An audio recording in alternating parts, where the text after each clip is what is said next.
Yeah, in fact, I'm anticipating under the FY15 budget.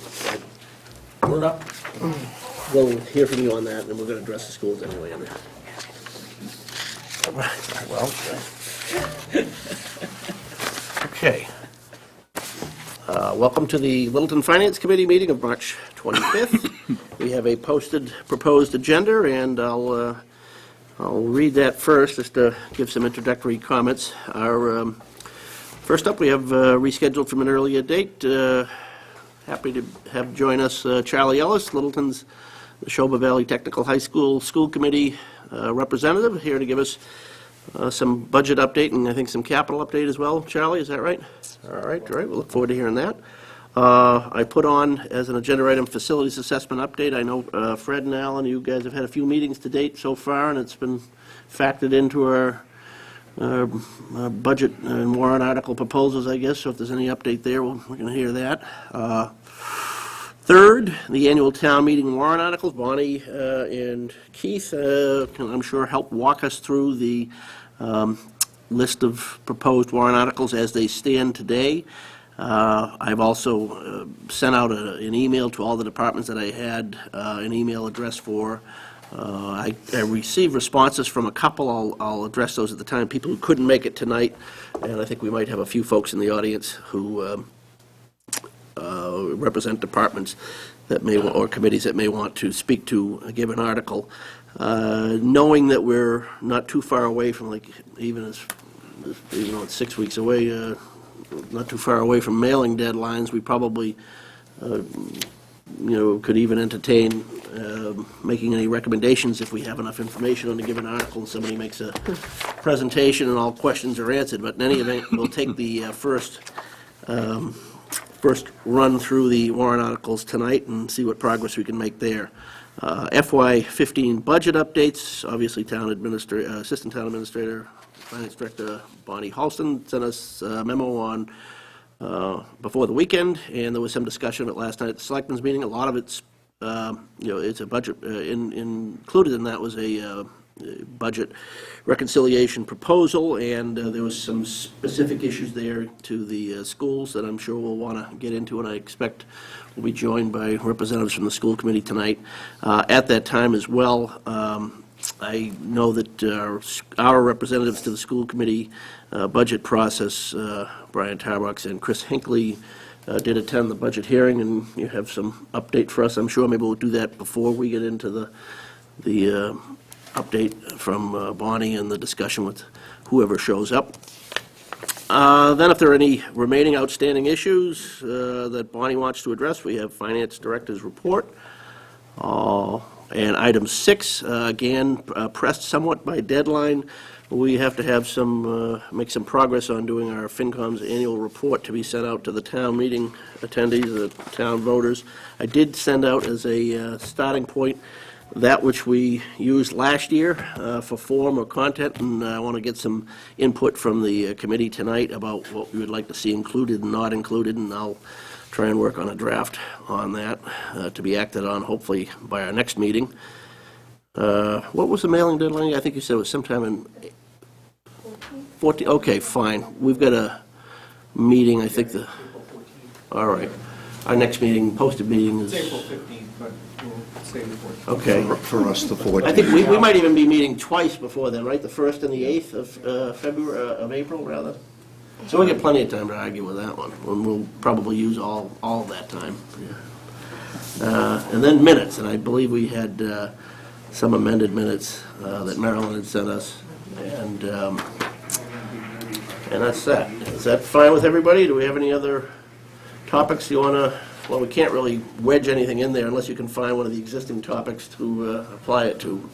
That's enough for one night anyway. All right. Well, with that, Charlie, thank you for joining us. Thank you, Mr. Chairman. Yeah, I know through reading the Lowell Sun that there have been some discussions of the tech budget in other towns like Chelmsford and Pepperell. We haven't had much contact from the administration directly, so hopefully you can both inform us as to what's going on and maybe address some of the raging issues out there. I guess one of them, interestingly enough, is over whether or not the administration has to supply a line item budget to the towns. It's funny how that issue pops up in different places, but It has popped up, and the school committee is addressing that. And I hope to get back to you at a later date and report on that. when you say school committee, you mean the Neshoba Valley Tech School Committee? The Sherwood Yeah. Valley Technical School Committee will be discussing that at our next meeting, I think, second Tuesday in April. And I'll get back to you folks to report on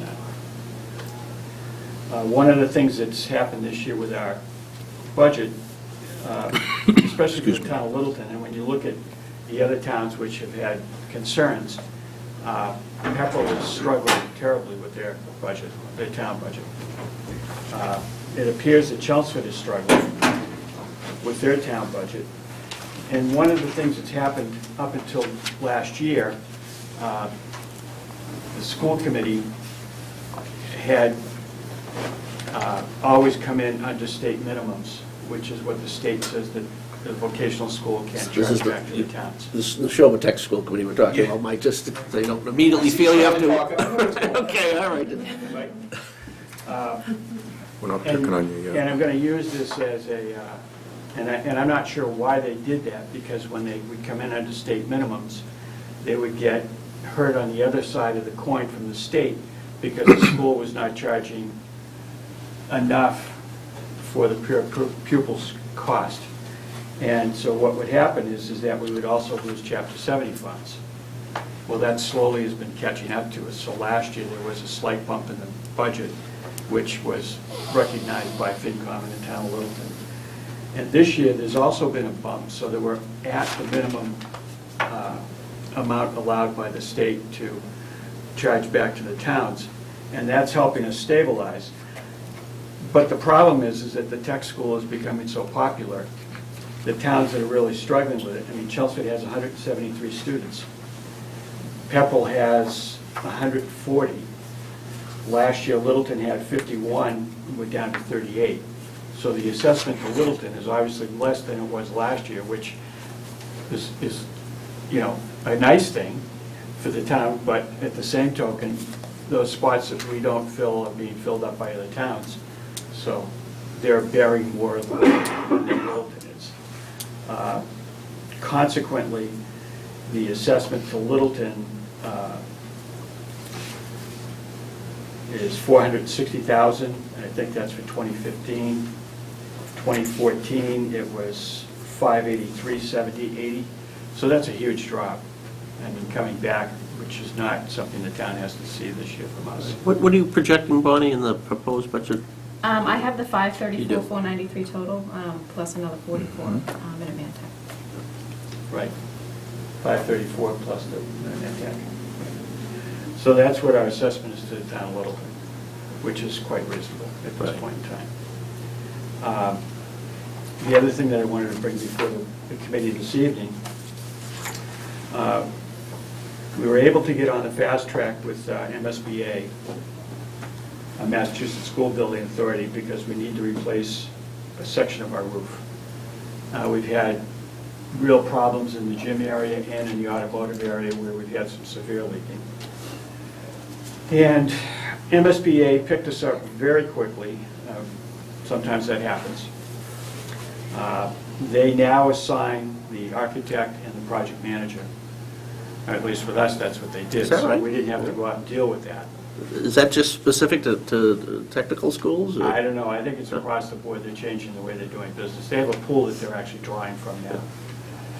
And they're actually driving some of the costs down by doing that, I think. Yeah. So, the school committee voted and appropriated $45,000 for the feasibility and the schematic design, which was approved by MSBA to go forward. They assigned us an architect and the project manager.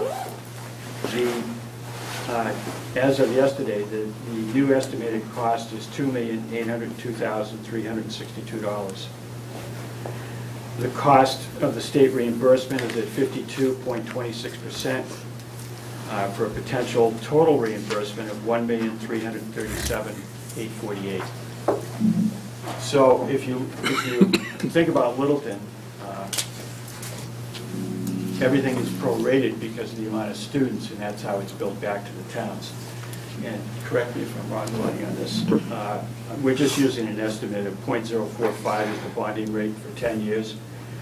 With Littleton's current enrollment at 5.7% of the total student population, it's about a cost of $8,000 a year to the town of Littleton over the next 10 years, which, for what we're doing, is that's a wonderful cost for us. Yeah.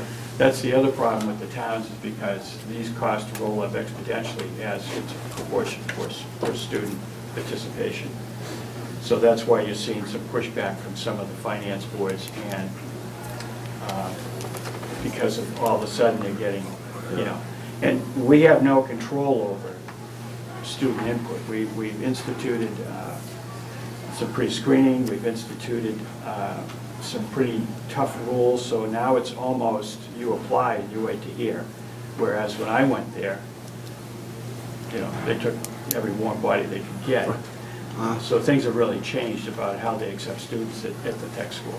And I think you know as well as I do, Alan. The academics have gone up. Do they really have a right to turn students away? We have a waiting list. Wow. So where are those kids supposed to go if they don't? They're staying in the normal regular high school. The academic requirements to get into trade schools these days, pretty high. I can see the positive in that, but on the same token, it's like there's still a population of kids that need to be somewhere. And with today's equipment that they're dealing with and working on, the robotics. Yeah. I mean, most of our kids now are going to 2- and 4-year schools, which is a phenomenal rate. We have 0 dropout. Our 10th grade passed MCAST. So we're doing something right as far as academics, which is, 0 dropout at the tech? I think, for this graduating class. year. Okay. Yeah. Wow. Great. And our 10th grade MCAST was 100%. So that's really It's a come a great long feat ways. in today's world. So I'll get back to the roof here. I'm sorry, I got kind of wandered off there. With that kind of a payout over 10 years, we should get the exact numbers from the MSBA on the 26th. They're taking a vote to ratify all this. But as we all know, the MSBA could be the 31st before we hear. So, but as soon as we hear something, Bonnie will be informed, but we don't expect the numbers to change. But you do expect it to be happening in this year's budget cycle? Yeah. This will be, yes, this will be rolling out. We'll be taking care of that this summer.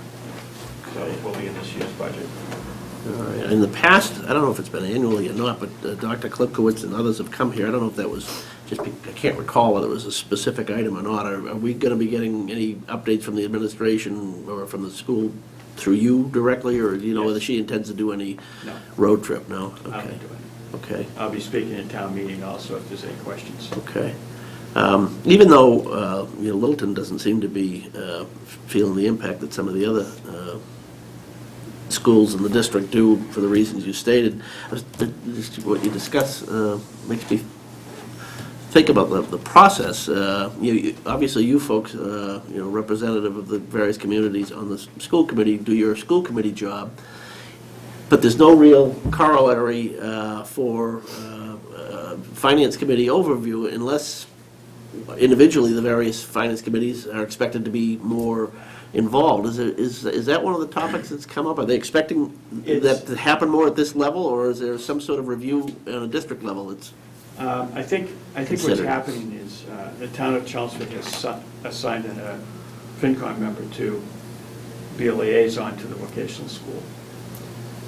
When I come back to talk with you folks, hopefully in a couple of weeks, when I get some more concrete information, that'll be one of the topics that I'd like to discuss. Okay. That might be a good way to approach it. I think it's a positive approach for the town. I think having a second set of eyes besides mine is not a bad thing. And maybe I don't know if other towns are doing that, then maybe, Chelmsford. formally or informally, those folks could all meet and kind of take a, Chelmsford has done yeah, that for me. okay.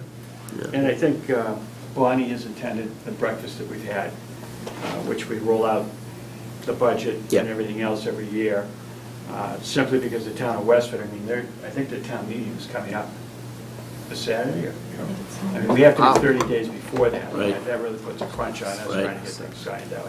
I didn't make that this year. I usually like to go. The food's terrific, you know, all other things considered, it's a good take.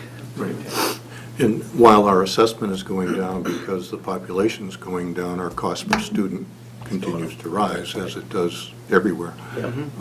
So it's, you know, I think it's worth a look-see here. Oh, I agree 100%, I really do. And there was a meeting, there was a question at town meeting, I think 2 years ago, and I was appointed to fill out a term, and then I was reappointed, so I think I'm into my third real year of being there. The learning curve has been very steep, even with my previous knowledge on the Littleton School Committee. But one of the things that I always try to remind folks is that, and Jimmy's in the back row here, so I'm going to use you for a second, Jim, hang on. When I was on the Littleton School Committee, we had the full support of Jimmy Clyde in the Highway Department. We had the full support of every department. I mean, the town did our payroll, they did our insurances and all that. At the tech school, we have none of that, so we absorb all that. We have to do all our own insurance, we have to market that out, we have to do all the plowing, field maintenance, building maintenance. We don't have Littleton Electric Light to come in and help us when we need that kind of help. So we're kind of an island.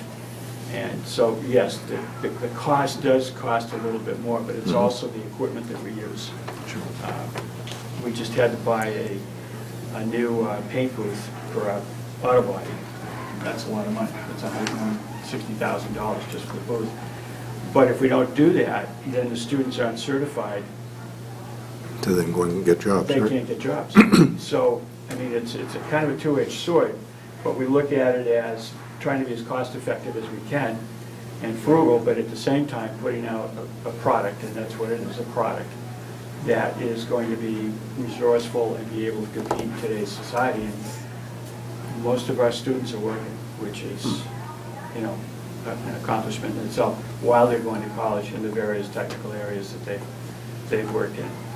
So. Any other questions or comments?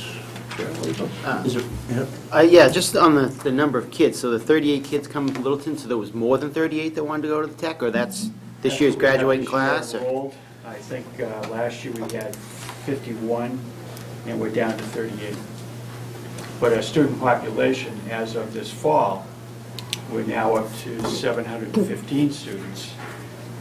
And, you know, when these numbers were printed out, we were at 667. We had a great in-course from. Yeah, but I think your question is, does that, Are all the kids that want to get into the tech in Littleton getting in or As not? long as they meet the requirements, yes. okay. So it's a academic cutoff, not a population. Not cutoff like a at this number of point. slots kind of thing, it's where they, Academic cutoff, you've got to have the grades to get in. okay, You need to be able to be able to do the math, the English, the sciences that we have, just because of some of the equipment you're working with. I mean, right, yeah, I can understand that, okay. And we're moving into a biotech lab now. We have a great robotics lab, and these are upcoming fields in technology. Right. And, you know, we need to be on that cusp to be able to provide people to be able to go into those industries, as well as the core industries that we have. And to cover the ground, since we're talking tech today, and I'm not sure when we'll talk about it again, but that one student that goes to Minuteman, that's two students, and it's because they have a particular program that's not offered, and we're obligated to, you know, if they can find that program That's right. elsewhere. Okay. And Curious, do then you remember what the program is offhand? Offhand, I don't. I believe that it's school choice, isn't it, Bonnie? It is. It's school But choice. we pay, it's tuition-based, It's so you have to pay the tuition-based, tuition. correct. Right. Yeah, all right. The one thing I can say is we're finishing up our sports complex as we speak. The spring, most of it will be open.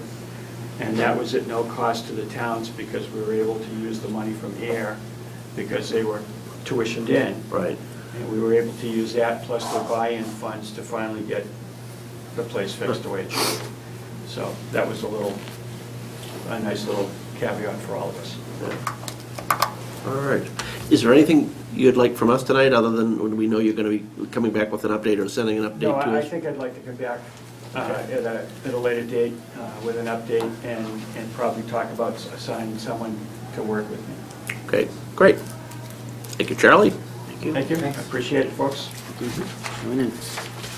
All right, our next agenda item is Facilities Assessment Working Group update, and with that, I will turn it over to our two designees there, Fred and Alan, if there's a particular report you want to make on progress, where we stand. We reported to the committee last meeting that we had two very productive meetings with the group. And we came up with a list of priorities that we'd like to see done this year. It exceeded the amount of money that we had initially looked at, the $450,000 or somewhere around there. It came to $429,409. Actually, it came to like $450. Right. And that was because we wanted to add in the Council on Aging kitchen, because that is an item that it's a code item that's got to be done. Right. Otherwise, we have to close the kitchen. So that kicked it up. We did find through Bonnie that we had like $26,000 left from the money that the town had given them to begin a study on the kitchen some year ago. So that brought it down to $529. Between now and town meeting, we have to take a look at that and either whittle down our list or see if we can find another pot of money someplace to fill that in, so we don't have to take anything off this list and we still get the kitchen done. It's been suggested by several of the members on the assessment committee that that money might come out of the capital Stabilization? stabilization fund. Well, we just started funding that last year, kind of hate to. Tap into it? That's a with- suggestion. Hate to rob it already, but Yeah. if it needs to be. I mean, But we do sight feel- unseen, I'd like to take first whack at seeing who gets bumped off the list. I mean, I agree with the kitchen project as a high priority. Yeah, that's a priority project, so we want to make sure we do that. Yeah, definitely. All right.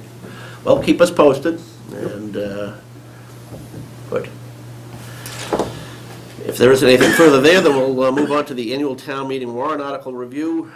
First blush attempt, I'm hoping that either Bonnie or Keith will walk us through it, and as appropriate, we will stop and get input from anybody who's here to sponsor an article that wants to speak to it, any questions board members have. Before we run through the list, I do want to acknowledge a number of departments that received the email inviting them to come that couldn't make it, and to that end, Kip Roberson from the library had sent an email, and I can forward that to folks. I didn't do that, but he did go into a detailed explanation. But I imagine, Bonnie, you're probably able to speak to his needs as well. Savas likewise couldn't make it. He did come to the selectmen last night. He does want to come out at a future night, but he had a conflict tonight. Similarly, Pam Campbell has a conflict, but I see that she's got all sorts of colleagues here, so we're covered on Council on Aging. Kate Hodges, she wasn't sure whether she was going to be able to come. I don't know if she connected with you or She's not. got a meeting going on right now, so Okay. I told her if we needed her, we could reschedule her. All right, you're probably familiar enough with her. And Maren replied, but I don't think they have an article anyway, do they? Master planning and. Oh, okay, right, of course, yeah, all right. And she was going to forward it to her board members, but I don't think she was going to be able to make it either. Anyone else, they're either here or they didn't think they needed to be here. Paul, just one thing. Yes. When we had scheduled this agenda item at our last one, we said we'd be voting our recommendations tonight, which seemed a little different than what you said in your preamble. Yeah, well, I think we can vote recommendations where we're in a position to vote recommendations. I'll defer to the board, but if we don't, if there's things that we don't have enough information on. yeah. Right. I think last year we had times where we came back and re-looked at a couple of them that were kind Right. of hanging out there. Yeah, it's worth asking the question, is it the same deadlines apply here? Is it the April 15th, or do we need to have these votes in earlier?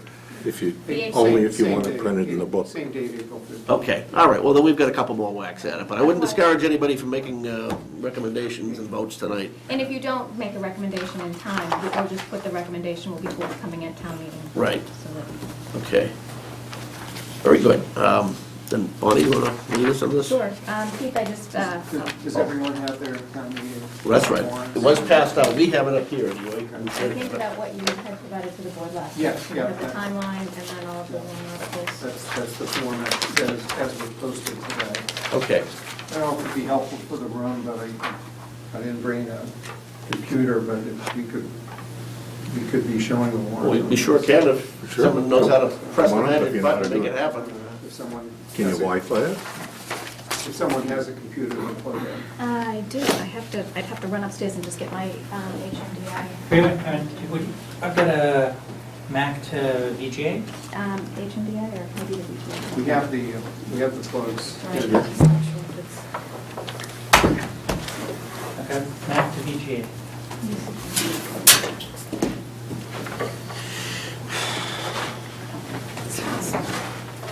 No, if you want to delay like 2 minutes, I'll run upstairs. Find out where it is.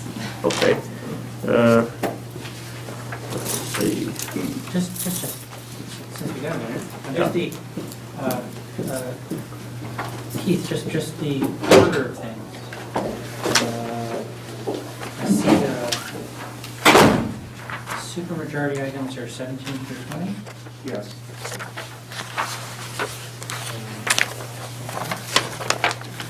The order in which following the recommendation of the voter study committee, the order in which the articles appear are, first, financial articles, second, those articles requiring a supermajority vote, and then all others. So if it was a financial article that requires a supermajority vote, it's in category 1, notwithstanding. Category 2, the supermajority votes are zoning articles and land transfers. And then the third category of all other is bylaws, including personnel bylaw, and some routine reauthorization articles, which only require a simple majority vote. Cool. So that's the order that we follow. We've now institutionalized it. Outstanding, there you go. It's historic, let it be written. In an effort to fill time, is there anything else you want to share with us, Keith? Do a soft shoe or? Well, let's see, it is our intention to get, to finalize the document to go out to the printers as soon as we can. The departments are working on concise explanations of each article, so we can have that information. That's usually one of the biggest challenges to getting the document out, but we're... The concise part of getting them at all. Yes, yeah, but I think we'll be in good shape. The Board of Selectmen last night voted to support the Water Department's articles that were brought forward, and also to support the Community Preservation Committee's long list of articles. The selectmen, as you know, have been reviewing the capital budget all along, so we're all set with that. And we're still working on the operating budget, so I think all the pieces will be fit into place just when we come to publication time. So they voted to support the 500,000 plus in building slash, mid-building maintenance / capital projects? They did that at our previous meeting. Okay. Yeah, but yes, unless I'm mixing up my meetings, we're having so many. We voted to, yes, that was the meeting on the 17th, when we inserted articles on the warrant, and the board accepted the long list of articles. Yeah, if you go, Bonnie, if you go to the homepage.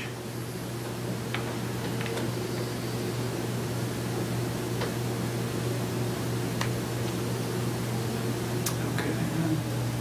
Click in the news feed town meeting.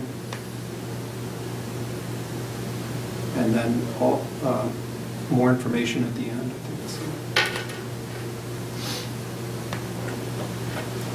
And then if you scroll down there, the PDF files for the annual and special town meeting are, you can just click either one. Let's start with the special, Okay.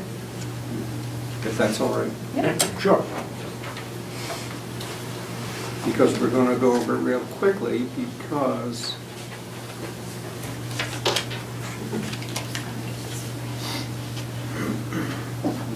Clear that stuff on the. Yeah, I'm trying to- What's going on? Well, moving.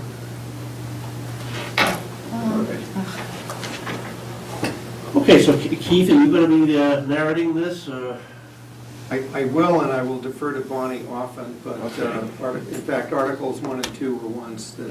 And we gotta make 13 decisions articles. along the way, excuse me for interrupting, but as to whether or not we think it's something we're gonna be taking a vote on either tonight or at a later date, or not at all. I don't think you'll be in a position to take any votes on the special town meeting ones. Okay. I don't think we have any. the pages maybe? That's what I'm, well, it's not the pages, it's this reading bar. I can't. tabs, Maggie? It's not, no, You need it's not to- that. Close enough. Well, That just- we've got the hard copy, and, and then maybe Bonnie can improve it, Or or if we not, we'll looked at that monitor, we could see it. I know. This one looks The one fine. behind Bonnie, it's sort of it's a problem with the two monitors, and we can never see the full image on the main monitor. I'm gonna have to come down here and test it. Can't move that line over either, can you? No, I just tried. trying. It's a Mac thing. Yeah. Anyway, back to the special town meeting warrant, it's at this point, a 4-article warrant, Keith, is that right? It's 4 articles. The first 2 are routine, bills of prior years. I defer to Bonnie whether we have any yet. We do not have any as of yet. Okay, Um, and Line item transfers, we will have some, and Bonnie will bring those forward. we traditionally don't get those till close to the town meeting anyways, Correct, right? correct. Yeah, They yeah. probably will involve some legal expense and. Articles 3 and 4 are proposed by the Water Department. One is a reimbursement for a grant. I think it's about a $100,000 grant that they got from DEP under the Sustainable Water Management Initiative. In order to, it's a reimbursable grant, so they need to spend their own money first, and then they get the money back. So I think it's about $100,000 they need to transfer out of their free cash, although we don't call it that anymore. What's it called? Undesignated fund. Undesignated fund. Does it all happen in the same year? You spend it and get the money in the same year? Yes, in fact, that's why it's in the special town meeting, because it's going to happen before July 1st. It'll happen in the current fiscal year. And then the last article in the special town meeting is newly added, and it, by the Water Department, it proposes a water betterment to expand the water system across the bridge at 495 to serve the Sam Park. So it was a part of the project that we tried to get funded in a state grant when we got a $1.8 million Mass Works grant. That was enough for us to do some of the road work and none of the water work. But, so the work will be done, but then the betterment will be paid by the users. Savas, as I said, couldn't make it tonight. He's willing to come in and make a presentation to us. He did with you folks last night, but I leave it to the board as to whether or not you want to see that presentation before you entertain what to do here, or? Yeah, and I think his own board wants to finalize what the numbers are before. Well, that's right. If I recall correctly, last night, they hadn't yet voted their support of these things yet, although we intended them to do that, right? It'll probably be a town meeting night vote by us, like always, but basically, they have to come to agreement with Sam Park. Yeah. And there's a lot of legalese involved, so his board has to agree, then Sam Park has to agree, and then it has to be codified before town meeting, so a lot has to happen or they will pull this article. Okay. So, That's for us to say. yeah, just stay out of it until you Yeah, know what. but if he's available to come and make his presentation next week, I'll extend the invite, and we may not be in a position for quite some time to make a To actually make to have a vote, yeah. Yeah. All right, that's it for the special Is case? that the special? Yeah, there's like 10 fewer articles in the warrant this year. There's what? We had 40 in the warrants, and last year we had 29 this year, so. And they're, not sure where the controversy will come from. Maybe that will become apparent later in the meeting. Okay. So the first two articles, routine on financial, in deference to your wanting to keep the budget article as Article 4, it is. And so what I found to put in financial article to put in third place is the revolving fund article. We had typically had a borrowing authorization article as number 3. That falls into category 3, other, so it's at the end of the warrant now, and I had to find a substitute to keep the, I know we refer to the budget as Article 4, and so we can continue to. Tradition lives. Right. Tradition lives. So for Article 3, it's the same set of revolving funds we see year in, year out, with the exception of the last one, which is actually a substitute. We had to take out the recycling one for it was a paper Yes. recycling money, because we weren't making any money on it. Right. So it really doesn't qualify because there's no money coming in. And we're having to pay for the service. So the Sustainability Committee had requested that we start selling composting bins, or have a revolving fund for that. So we've added that, and it will be under Jim's. So, and I assume the little narrative that you're looking for will explain that these are, with one exception, annual. The same thing, yeah. And that's a requirement of law, right, that they have to be. Yes, in fact, this article will likely be on the consent calendar, and it's one of the ones that I don't think we've ever actually taken a separate vote on. Does anyone recall whether or not we take a vote on this? I think we have, generally. Yeah, you have. Does anyone feel they are sufficiently informed to make a recommendation on this article at this point? I'll make a motion that we support Article 3 as written. Second. Motion's made and seconded that the Finance Committee support Article 3 in the annual town meeting warrant as written. Any further discussion? All those in favor? Aye. Aye. All opposed? The ayes have it. We're off to a good start. That's one. Yeah. Operating budget, you know all about that, and Yeah. we're not done yet. So we'll have to go about that one. Article 5, I would suggest that you, which is the Water Enterprise Fund budget, I would suggest you vote on that when you have a presentation from the Water Department. Savas did mention last night that it will be supported by a 10% rate increase. The reason that the costs are going up, we know, because the debt service is coming online for the $3.7 million well project that town meeting voters approved. And we know we're ramping up. Savas also, last night I thought, gave some interesting update about some of the new activities, some of the new connections that they're looking towards, such as the Sand Park, such as other, such as the 15 Great Road and other residential things in town, so that they're He seeing. indicated They're that there's seeing. like 4 or 5 subdivisions, too, Yeah. of size out there. I didn't know anything about that. So they're in a growth mode. Yeah. Growth mode. So that'll be for another night, I think. So we'll wait on that, folks, yeah.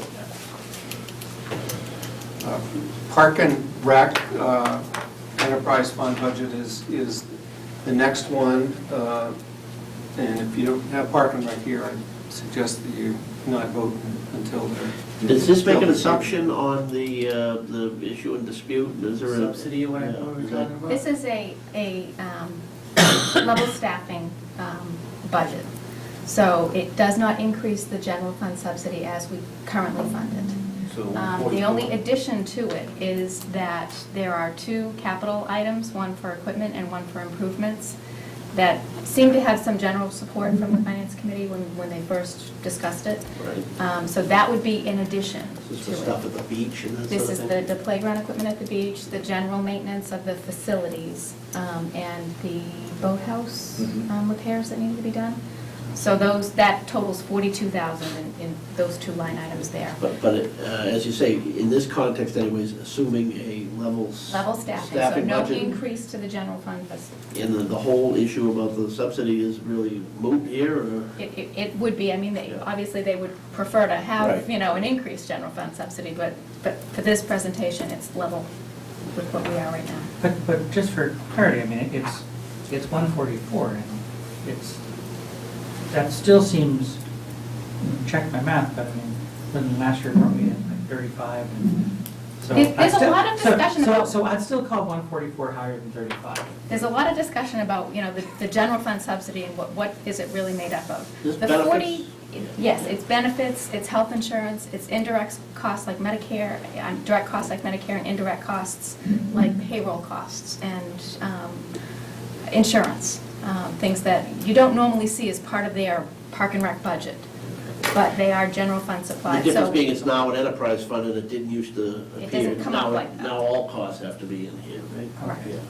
So it's not an actual increase. No, it is not. The only increase there is for the 42,000 that you see there. Except That's for it. the usual increase in all those items that happen every year with everybody. Contractual Right. stuff, right? Yes. Yeah. Sure. Just want to clarify. Okay, no, that's. So we're just seeing the number for the Right. first time. Yes. We've been. Hey, I wish we were able to present more budgets this way, I mean, it trues up the costs, yeah. Yeah. And I have met with Kate Hodges, the director, this week, just to kind of go through this again and make sure that we're all on the same page, and we are, so. Given that, you think we should hold off on this, or? Well, simply, I'm sure they'll take yes for an answer. I mean, if you are supportive of the budget, if you. Well, it's kind of have tied, it's questions tied to Article 4 too, isn't it? I mean, Yes. it's in a large respect, whatever major changes we have there could impact this as well. Right, absolutely. Yeah, sure. If we have to cut across the board. Right, and this cut would be across the different, board. okay, yeah. That makes sense? Someday you might feel that way about the water department, Could be. and not the other enterprise funds. Right. You want to schedule agenda time to talk about that? No. No. Well, because actually, in fairness to both, this one has a general fund subsidy, the water department does not. So that's the real reason why. Okay. Well, then, for the reasons just stated, we're going to hold off on that until we can talk about it in context of the overall budget, I guess. All right. Devin? Capital. Capital, the board adopted Bonnie's proposed list, as well as the list of projects that were recommended by the Facilities Assessment Working Group, and as well incorporated in this article. Division 5A is the facility needs assessment, and those are the items totaling 529.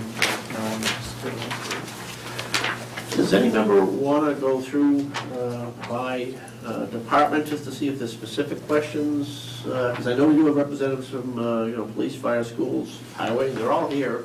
Maybe it makes sense to read through the list of particulars, and if anyone has a question on it, it's all stuff we've had presented before. It's just been prioritized now, right? And it's, all right, if you want, Keith, I'll save your voice, I'll read it if you want, okay? And so, police department, we have, and I'll try to, I'll just give a thumbnail sketch here. We have the police interceptor patrol vehicles, replacements.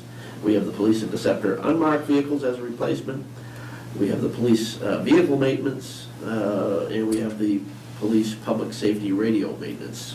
Are there any questions on that, or anything, Deputy Chief King, you want to add to what we already know?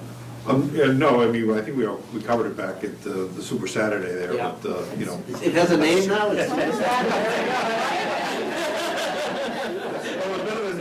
than Black Saturday. So, It's a good historic. Yeah.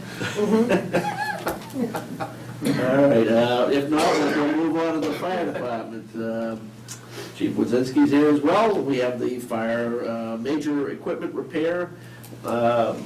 We have the UHF radio system upgrade. We have protective clothing replacement, and we have the command vehicle replacement as well. And Chief Wazinski has spoken to all these before. Any questions from the board? Any changes or anything you want to update us on, Chief? No, nothing's changed really at all. Okay. Good. Moving along to the highway department, Jim Clyde is here as well. We have the highway major equipment repair. We have the highway dump pickup truck. We have the highway front deck mower. We have the highway infield groomer. And we have the asphalt roller. Any questions, doubts on those? Any updates, Jim? All pretty much as we've been presented earlier. This is not a budget question. I'm just curious, when you get to, replace the dump truck, do you get anything for the old one, or is it just? They're the small one-ton dump trucks. Yeah. Routinely, we get about $5,000 for them. That's it, huh? Wow. Okay, cool. Well, it's done its job from 204. Schools. Hopefully this list will sound familiar to you folks.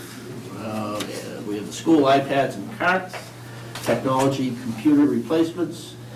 We have the school technology line item or subsection security upgrades, Shaker Lane School network technology, Shaker Lane School Wi-Fi technology, and the high school roof repair over the administrative area.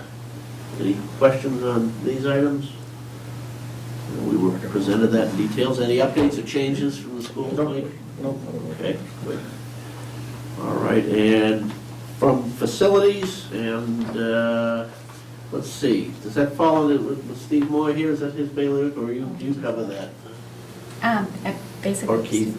All right. We'll run through the list anyways. We have the facility needs assessment study recommendations, which has implement recommendations as follows, and they have specific, I'm not actually requesting a little explanation. It's got the various buildings, but what are the, it's the Russell Street School, it says parking lot, but what are the particulars here? The $224,000 for the Shaker Lane School? It's a myriad of items. Yeah. With the Littleton High School building site, it's about 28 different small items that need to be done, either safety related. So it's all maintenance and repair items? Yeah. Yeah, okay. But this is also where the Council on Aging kitchen for $114,000, as listed here, it was $372. How come the high school administrative area wouldn't be part of facilities? I'm sorry? How come $100,000 for the high school roof administrative area? That's not part of facilities? That was not identified in the facility study that was done. And when I talked to Steve Mark, the business manager, he mentioned that there were some issues with that roof over the area, so I felt that we ought to include it in there. That was my recommendation a couple of months ago, even though it wasn't mentioned in the report. They might not have actually gone up and looked at the current condition. Yeah, right. And that was damaged primarily because a few years ago, we had to do a lot of shoveling off of the roofs. Okay. So just by age and time of build, it might not have come up on their radar as something that needs to be looked at. But because of the issues with the snow removal, then we need to. So for budgeting's a different place, but it should still be part of this plan, though, of what you, Should have been. Yeah, I would think so. Well, and because you want to keep, because that's not just a do-it tram, it's then you've got the history of what's been done and when and all that kind of stuff, too, so. yeah, we looked at 3 years, 13, 14, and 15 calendar years. And as Bonnie said, that was not in there because the roof is much newer. Right. But there is a problem area there. So it came up on our regular capital items budget before we ever even looked at facilities and infrastructure. And when I suggested not spending all the money and keeping $100,000 in reserves for damaged roofs or other accidents, nobody wanted to do that. So now we're spending $100,000 more than we would have if we had done that. oh, well. For the future, I think, on the facilities assessment working group, I hope that that will be something institutionalized as well.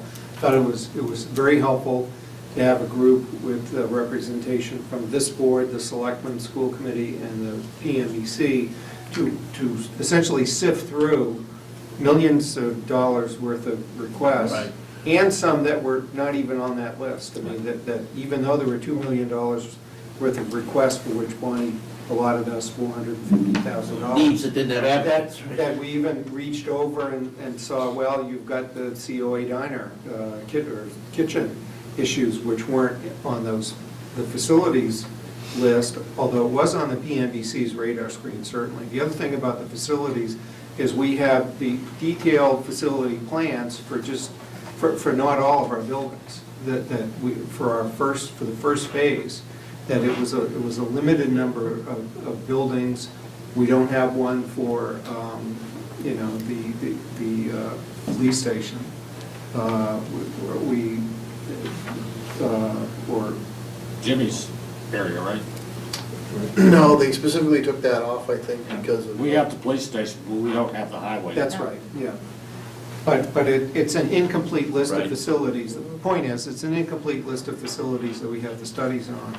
We do hope to address that in the future and keep it updated, but it would probably be well, if we've got a functioning working group to look at prioritizing the facilities, that in the future, I think we could feed all of the And it's projects. worth reminding ourselves that this is a change in its presentation format because the facility needs assessment study recommendations came in, last fall, was it? When was that? Yeah, study? for the first time. Yeah, for the first time. So this is a new way of handling, hopefully in a more thorough, and effective way, thoughtful way. To finish the list of particulars here, the fire station modular building is on here as well, under facilities and infrastructure, as well as technology upgrades for the IT department. And then there are 3 other items, like furniture, assessor transitional services, and then finally the master plan update. So this catch-all article includes a lot of things that are regular items. There are things that are next up in the capital, or deemed to be next in the priority list in the capital, as well as a few newer specialty items like the master plan update. What's the total number for all these, Bonnie? I didn't total it here, but Okay, I can tell you that's that okay. it is out of balance by $76,000 because of the increase in the facility. Right. So As- 76,000 would need to either come from Somewhere else, stabilization or- or. We're either gonna reduce the list or find another funding source from some of our existing funds, right? So I'd raise again a question about master plan. I mean, go master plan. Good idea if we did it better and more thoroughly. And, I mean, what do we think the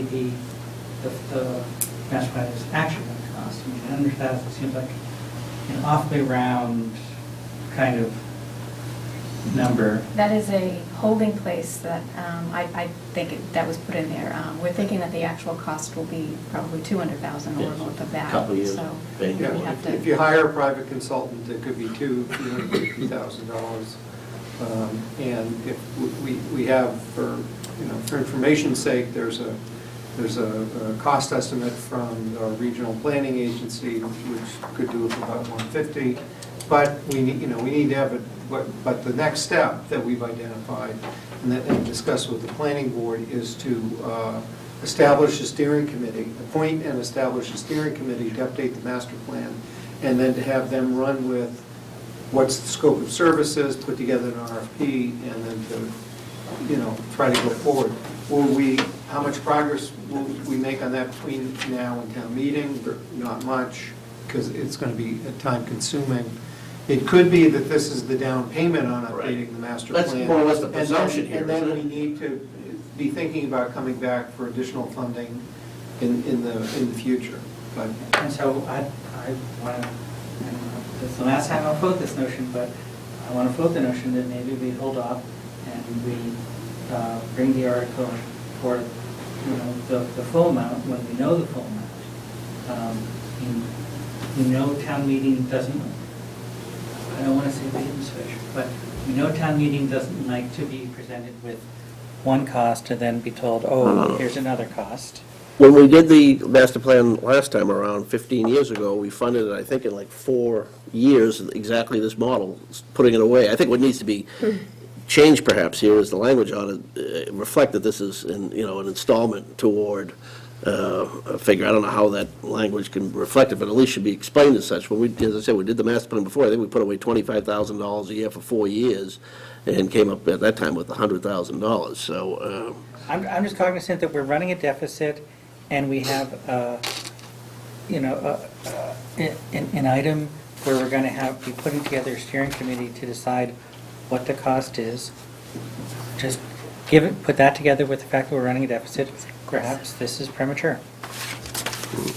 I know y'all don't agree with me. Well, maybe others do. I don't agree with you, but I don't disagree with you, simply because I'm looking at the 76,000 needed to finish up the facilities and infrastructure, and then I'm looking at 100,000 as a starting point for town master plan, and thinking to myself, unless there is some law or ordinance, et cetera, that says today's the day we have to start putting money away for that. Well, I'll tell you, there's a contrary argument that says that's arguably the more important thing on that list, and that a lot of rolling stock and technology can wait if we don't get our act together in a more thorough master plan. This is actually the investment that Yeah. you get to make in the future, so. Well, having participated in the last master plan operation, Yeah, well, I've never been a fan of that process. I think it ought to be done I right. thought it's a terrible process, and I don't know what we got for it, so. Few people were more critical of it than I was, the way that one was conducted, but a lot of the towns that we look at as being successful in ways that we want to be successful, do a master plan and in the right fashion, fund it right, and adhere to it. And I don't think either one of us are saying master plan is bad. I think master plan is good. I love the fact that kind of we're what I doing was saying. a master plan can be good. Yeah. Master plan can do all kinds of great things. I think it's great that we're having, a study committee, but we usually don't pony up the money until we have some better sense of what it's for. No, I'd say that I just think there's a history in some items that we have saved for. I mean, that's. Would you rather walk in and say, we knew we've been going to do this for a couple of years, but we're going to whack you all at once for, a big thing? This is a way of funding it over a couple of years rather than just funding it Do we have once. to spend some money to figure out how much a master plan's gonna cost? That's not the plan, I don't think, no. No, we don't need to spend the money. What we do need to do, though, I think, is to start putting money away and for the plan. And my fear would be that if you don't put it away now, then I'm not so sure, because I've looked ahead to the next year and the next year, and as you have. How about another and reason next year? I don't know when we find that money if we don't put it. Well, I think at the very least, the suggestion that language there be firmed up a little better, so that people are thinking that that's. I agree with you. That's a great suggestion. We did post the warrant today, so that's how it reads, but I think the motion could certainly, we could certainly entertain The an plain amended motion. language Because handout that you Because do. really what, and the explanation will say it as well. But I think what it really means to be is to establish a fund. We're looking to establish a fund to be able to undertake the master plan. And this is the first bit of money we're putting in that fund, but we will be back for a supplemental. And somebody who can string more than 3 words together needs to get up and speak intelligently to town meeting as to what is the value of a master plan, if in fact it's done right. Yes, and Because if we can't it say that, hasn't- we don't deserve the. Right. No, really. Yeah. To that end, we're going to be having other folks. Going up in tight times, then I think it has to be articulated pretty well. Yeah. We probably ought to have, in one of our remaining meetings, I mean, we're not going to vote on a recommendation of this article yet because it's pending other decisions anyways, but similar to inviting Savas in on the water articles, maybe we ought to specifically have a little bit of a presentation on the master plan, even if it's just a memo. Sure, yeah. From We can put Myron something himself. together, and I know Myron is working on something, but if there You are folks have others- met, by the way, the planning board is on board with Yeah, this. planning board's fine with it, they were fine with the idea Oh, of all right. And establishing a search committee. we have a planning board member here, I'm sorry, Don, I didn't notice you back there. That's fine, I'm Yeah. doing good work here. Yeah, and I agree with everything that Keith says. Just give it a little insight about. Somebody write that down. So far. It's in the minutes, you're all set. But as far as the master plan goes, I agree, it was a miserable experience because it got dragged out. Groton had the same consultant, and they moved ahead, and I wondered why. And the reason why I talked to their planning department is that they were having the same experience, and they threw more money in and completed it on their own. Master plans can be good, but last one was a miserable, drawn-out experience, no question about it. But master plans do cost more than the $100,000. Yeah. Yes. And everyone's on board, people on board having a steering committee, because it's a group process. So I think that's what you'll hear from Myron as well. It's still up to the debate of, do you put money away to invest in it this year or not? And so I think. There were a lot of problems in the last go-around, and, you know, some of it had to do with not everybody bought into even using it at that time, and that's, you know, if you're not gonna use it, then it's not gonna work. You know, but that was a predecessor board to you, the one you serve on, so, you know, I'm upbeat. But master plans are useful tools, and even though it took forever putting it together, it did come to closure, it has been useful. People do point to it to keep, you know, goals and missions straight. So as a planning board member, I'm in favor of it, and I've been involved with master plans elsewhere, and they can be useful. But I agree the process last time around was not very good. It wasn't a fun process for Okay. anyone. Thank you for that input. We'll be looking to readdress it, and hopefully with some, you know, even a memo or whatever. Sure, we'll be back with more. And if nobody addresses what the expected total cost would be, even if it's between this and this, I will ask the question on town meeting, so just be, And we do get just be samples forewarned that. as well I as think- cost other towns. Yeah. And it ranges quite a bit. And that's okay, but the people in Sure. town meeting ought to understand what they're voting for. Yeah, the information, the information that will be in that booklet, for example, will identify what we think the total cost is. Great, just so that there's sort of full disclosure. Yeah.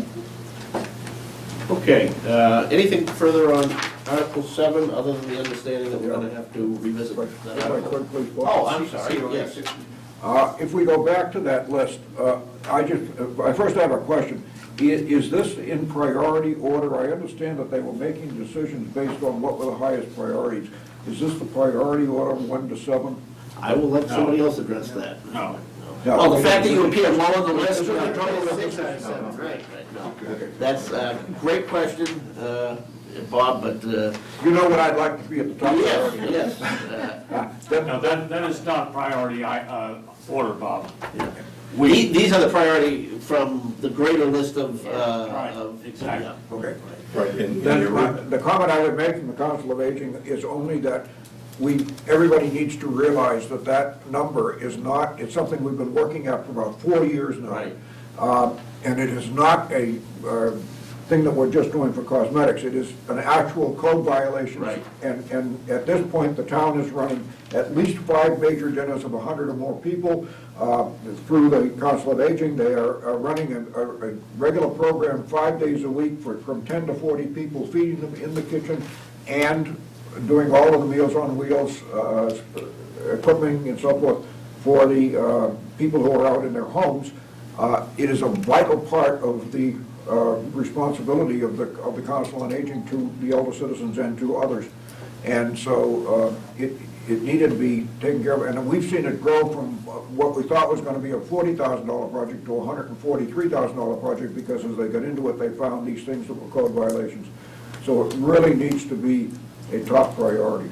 and the subcommittee that looked at it was in agreement with that. And it was not on our original list, but added it in. Right. And I wasn't there at the final vote, but I believe it was a unanimous vote It to was support unanimous, it. but And So- even where it is on this list does not indicate the priority that we gave that. That's fine. The fact that it showed up on there gives you some idea how the committee felt about making sure it got done. Right. I knew that, I had been to the selectmen's meeting a while back, and they were talking about the prioritizing, and that's why I was. Yeah. Well, in this cut, it's in here, and from all comments, it's hard to imagine that it wouldn't be in subsequent cuts. But, Just for my own, stay because tuned. I go to every town meeting, but I'm not sure exactly how they work sometimes. Can people come up and move to remove portions of this? Yeah, that's allowable. Keith, you want to speak as the They can try. resident expert in the parliamentary piece? Well, of this? the town meeting can, actually, there was a question asked at our meeting last night about, with respect to the Community Preservation Committee article, which comes next. And the question was, can the whole article, is the whole article voted on at once, or can you vote for particular items or to take out items? Or what if there's a controversial item on the list? What do you do about that? And the procedural answer would be that the town moderator can, entertain a motion I think rather than divide the whole article, the practice would be to have a first vote on whatever the Non-controversial. question, well, on whatever, if someone wanted to call out the controversial item, first you identify that, have a vote on it, and then it's either included or it's not in the total article. I think, although the suggestion that's made here, I think at the end of the day, we want to make sure that the baby doesn't get thrown out with the bathwater, so that if there's one controversial article or project, that somehow be voted on, and it's either, it lives or dies on its own merits, and the rest and the balance of the article, if there's no controversy, typically is voted on as a remaining whole. I'd hate to have to have separate votes on each And resident voters always have the option of offering an amendment if they want to. Sure. They can do that, but, it's not anticipated, but not out of the question. It happened too often. So show up then as you're showing up tonight. Oh, yeah. All right, anything further on that one? Moving on to Article 8. Keith? Well, we were briefed last night at the Selectmen's meeting by the Community Preservation Committee, who had brought forward this list of projects, which totals 519,397.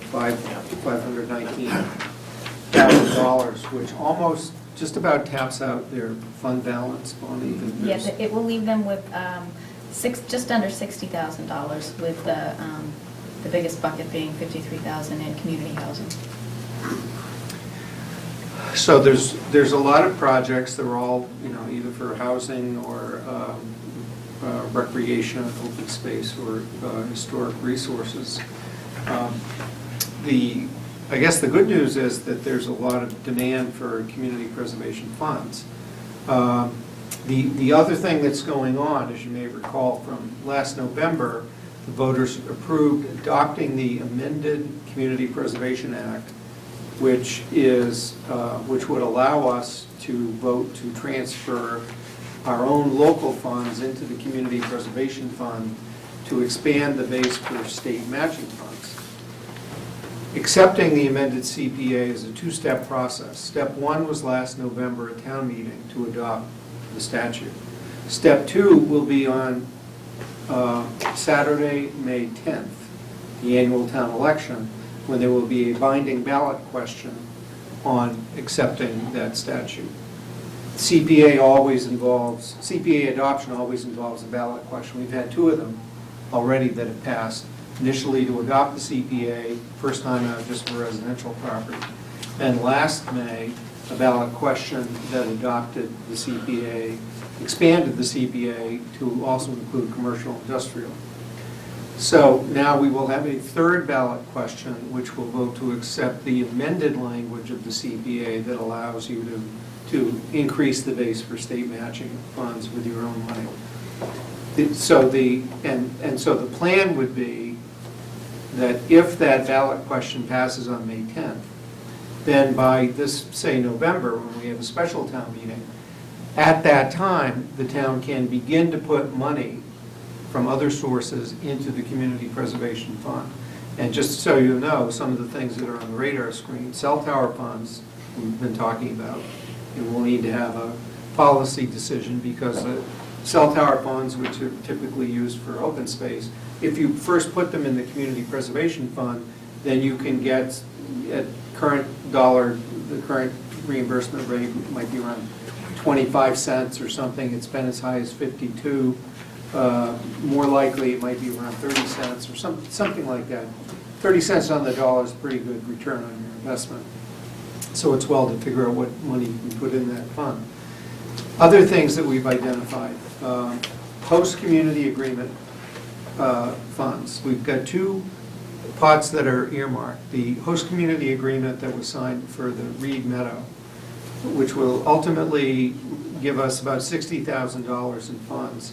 That's earmarked for affordable housing. So when we get those funds, ultimately you can appropriate them into the Community Preservation Fund, from which they can be used for housing, and we'll get state matching funds. The other cash that we've already received is $100,000 for recreation purposes for the 15 Great Road Omni project that we've received a total of $350,000 from Omni. $250,000 of that is not earmarked for any purpose, so we can have a further discussion about what to do with that money. The $100,000 is earmarked for recreation purposes, so it definitely ought to be put into the Community Preservation Fund. We can't do that, though, until November at the earliest, and then only if the ballot question passes. So we're looking at potential local revenues that could be deposited in the fund. And the key is, if we have projects that we want to pay for with Community Preservation Fund monies that qualify, whether it's, acquisition of open space or recreation facilities, including rehab, historic or housing, if we have projects that the community wants to do that fall into those four categories, then we owe it to ourselves to figure out what way we can get, 25 to 30 cents on the dollar, and state matching funds to help us address those needs. So that's sort of the big picture of what's going on. Is the thought process at this point, as, quote, town monies are put into CPC, they'll be earmarked for, like you said, the 40B money coming in, 100,000 is, quote, earmarked for recreation. We could take that, turn it into 125,000 for recreation, or would it be 125,000 for the discretion of the CPC to use as it saw fit? I think the answer is probably at two levels. Legally, I think all we could do is to say where the cash goes that we receive, that I don't think that we would be able to legally dictate where the matching funds go, because we're not, because we only receive, Bonnie will tell us, we only get to spend the matching funds when we get them. Right. And that's prospective. We won't have those matching funds, the associated matching funds, we won't have until a year later. Okay. But we could, At but I least the think money that we adopting put policy. in, we could earmark. I think it's fine to adopt a policy. I think that the way to approach the concern, the issue, would be to have, I don't know, maybe adopt a financial policy, address it that way, to say that in order to keep the money coming for the intended purposes, we need to have some guarantee. Right. That's all I'm saying, is that if the town meeting votes to do it, then they have a reasonable expectation that the money would be used for what they put it in there for. Yeah. And I'm just curious as to, are there any hooks on it that say, yes, I'll give you $100,000 to do a recreation project, and if you do it on housing instead of recreation, should I be mad at you or not? And just looking for clarification. Yeah, I think like If you it's said, you want policy, to address sure. that in policy. Because Don's there is a looking at it. requirement that the money that they get in, a certain percentage of every dollar that goes in there has to go to each Different things. each right, four that's what I'm wondering. of those items. Right. But we want to be able to deliver. I mean, the planning board had $100,000 that they insisted be used for recreation purposes. We want to be able to deliver on that so that so that people in the future have confidence that if they Right, that's say all. it's going to go to the CPA for that purpose, then it will be used for that purpose. Don's been looking at dive, I don't know if anyone else has. I also represent the planning board and the CPA committee. Okay. And I've been in statewide meetings, the CPA coalition, and executive director, Stuart Savignor. And the questions you raise are good questions, and these questions have come up before when talked about funneling the cell tower money into the CPA funds. Mhm. Dissolve without obligation, and certainly the case of Reed Meadows where we made a compromise on the housing, and the compromise, 100,000 go into affordable housing. It's really up to the Department of Revenue and Local Services to create the regulations, and we don't really know what we can do. This is one of the unfinished parts of the new CPA law that got passed, one of the unexpected consequences. And Department of Revenue has felt I guess they're working on it, but they don't necessarily feel a compelling need to meet any deadline for coming up with the regulations.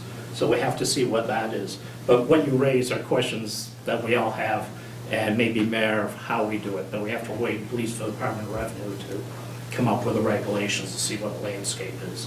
But would it make, if there's no DOR regulation, should we as a town entity, I mean, CPA is a town entity, have an agreement or a policy that says, it's an if-then statement, you know, if we give you the 40B recreation money, yep, it'll go to some recreation activity.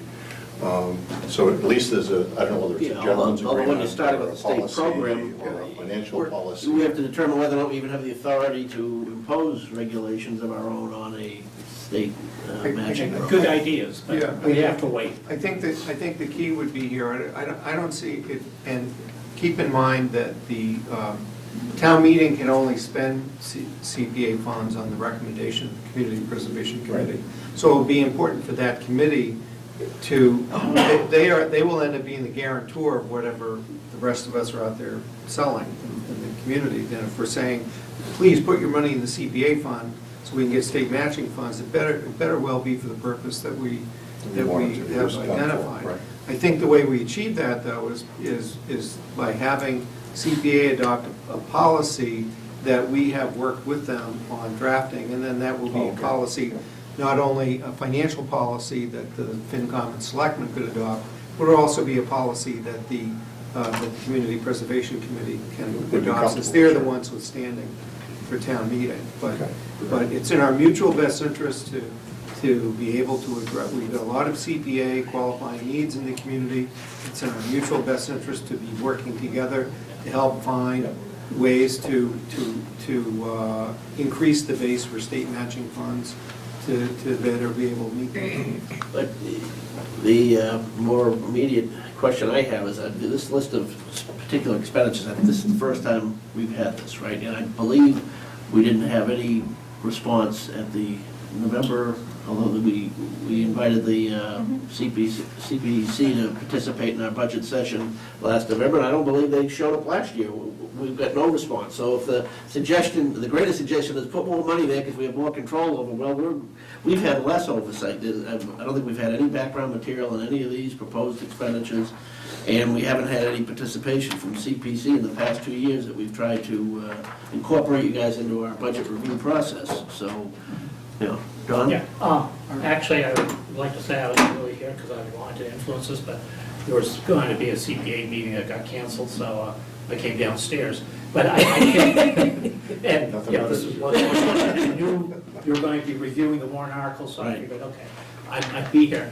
I know from the last CPA meetings, a lot of projects came in last minute, and usually it's a two-step process. In that particular night, both steps were looked at, and we perhaps had more than we anticipated. So, there's a learning curve for the people Yeah, in the but CPC. just as a comparison on all the other items of various size and expenditure, the capital list we just went through and others, we've seen all those before. We've had support documentation, we've met with the boards that are proposing them.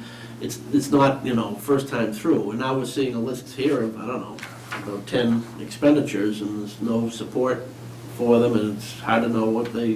And there was a presentation last night, the Board of Selectmen looking for their support for this, but they never come here looking for our support. I think that's the Yeah. bottom line, right?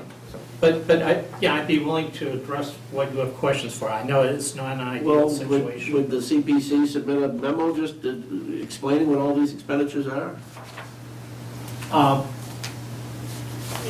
I could request that. I'm sending emails to the CPA. I'm sure the answer is yes. Yes, sure. I mean, I'm just one member. I would be glad to.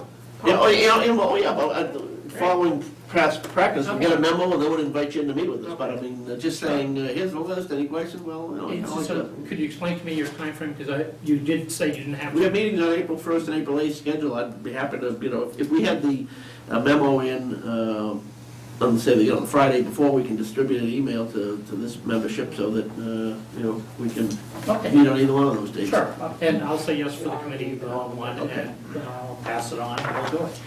Yeah, it just seems strange, I mean, that's, Next meeting's on the 8th. I must say, we were so surprised at being tapped so much all at once, and there is one particular historic case where we gave what money we have. My concern is that it's very sparse money there in case something pops up. Yeah, but there's some very specific numbers. We got like $18,255 for the Morgan Property Feasibility Study. Somebody's given that some thought. You gotta, so Yeah, where's the documentation on it? Park and Rec, and that's what they said they have to quote.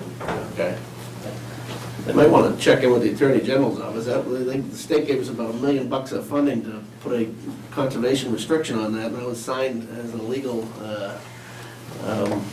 transfer, but, Right, and there was also, that was in the master plan. well, Oh, yes, we should chat about that. I'm sorry. No? no, I'm just actually here just because I actually have those same kind of concerns that, Maureen Adam, I'm number 5 Old Farm Road. I am on the Historic Commission, and a couple of our members, along with a couple of other town residents, we are concerned that we won't have individual voice at town meeting on each one of these items. And then being on the Historic Commission, we'd like to really know, do the residents really want us to move forward, or we're just being dragged through with one big bucket? So it's kind of a learning experience for me. Just as another bit of disclosure, I actually work for the town of Stowe, and their CPC does put down everything individually, and everybody can speak to it individually at the town of Stowe. Right.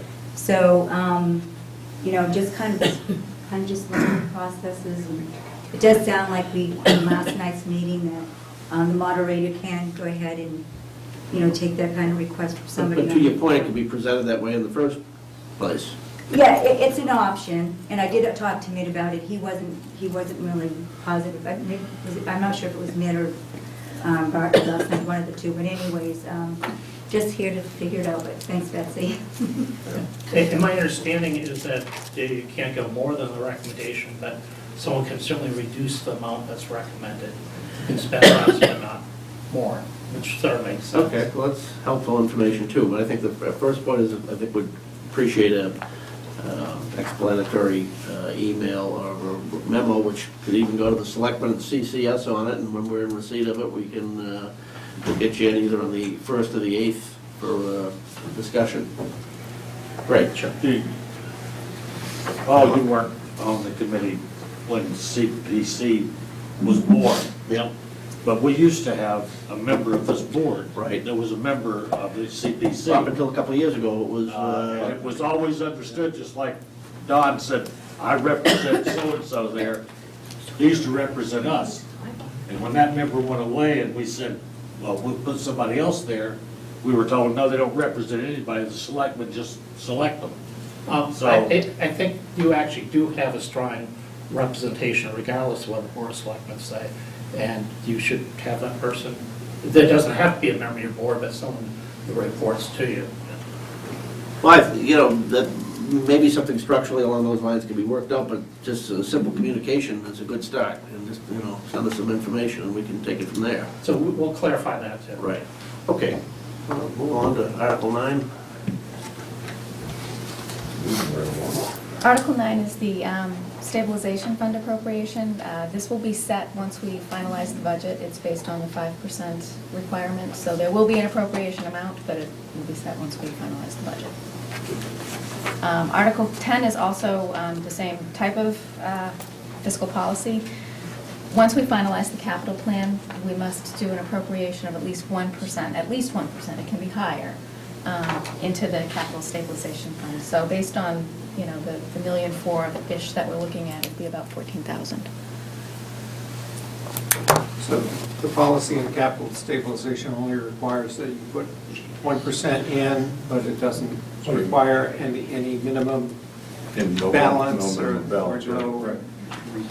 You can put 1% in and still wind up with a lower balance. Right. That's something we can address in a subsequent meeting of the subcommittee. Someone needs to schedule a meeting. Well, I know, but I figure we'll get through our budget process first, Chris. Were you looking for more nights out? No, all right. Next, Article 11 does not appropriate money, but it does make use of $20,000 that's already been appropriated. It's an authorizing vote requested by the library trustees to get matching state funding of $40,000 under the Mass Board of Library Commissioners program. So I think it's worthy of your support. And Betsy and I met with Kip Robinson back in October, I think it was, on it. They supplied information on this back in November as well, as part of our budget packet, wasn't it, Bonnie? Yeah. Okay, so we're familiar. Anyone else have any questions on that one? Do we want to take a vote on that yet, or not? Yeah, I was gonna say, yeah. That's a good one, yeah. Yeah. It gets more traction. Number 2, it's only every 40 minutes. So we want to make a motion, rather? Move to accept Article 11 as written? Move to recommend. Recommend, sorry. Okay. That's fine. Brian's going to second it. Okay, motion's been made and seconded that the Finance Committee recommend Article 11 from the Library Trustees, Library Planning and Design Project. Any further discussion? All those in favor say aye. Aye. All opposed? The ayes have it. Okay. Next article, I guess you're going to schedule for a future discussion when Charlie Ellis comes back. Right. Perhaps this is the form of the article that's been provided to us by Neshoba Valley Tech.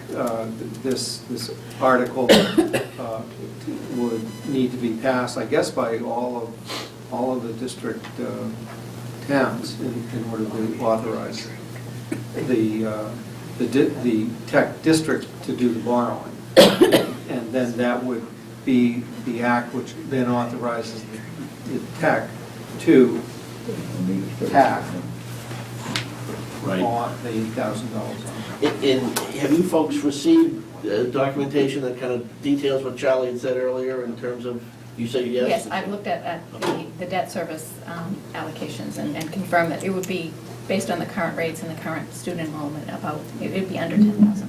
We got a preliminary presentation at that Okay. breakfast meeting.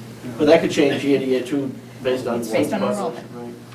Interesting. How long a borrowing is it, 10, 20 years? Is it 10 years. 10. 10, okay. Okay, great. So we'll, I guess we have to hold off on that, do we? Yeah. You'll be able to vote on the next one, though, Article 13. All right. $20,000 from the Kimball Fund for biology and history programs in high school. You prepared to speak to that, Mike, the biology? Take it. You'll take it. 20,000? Okay. That'll offset the 300.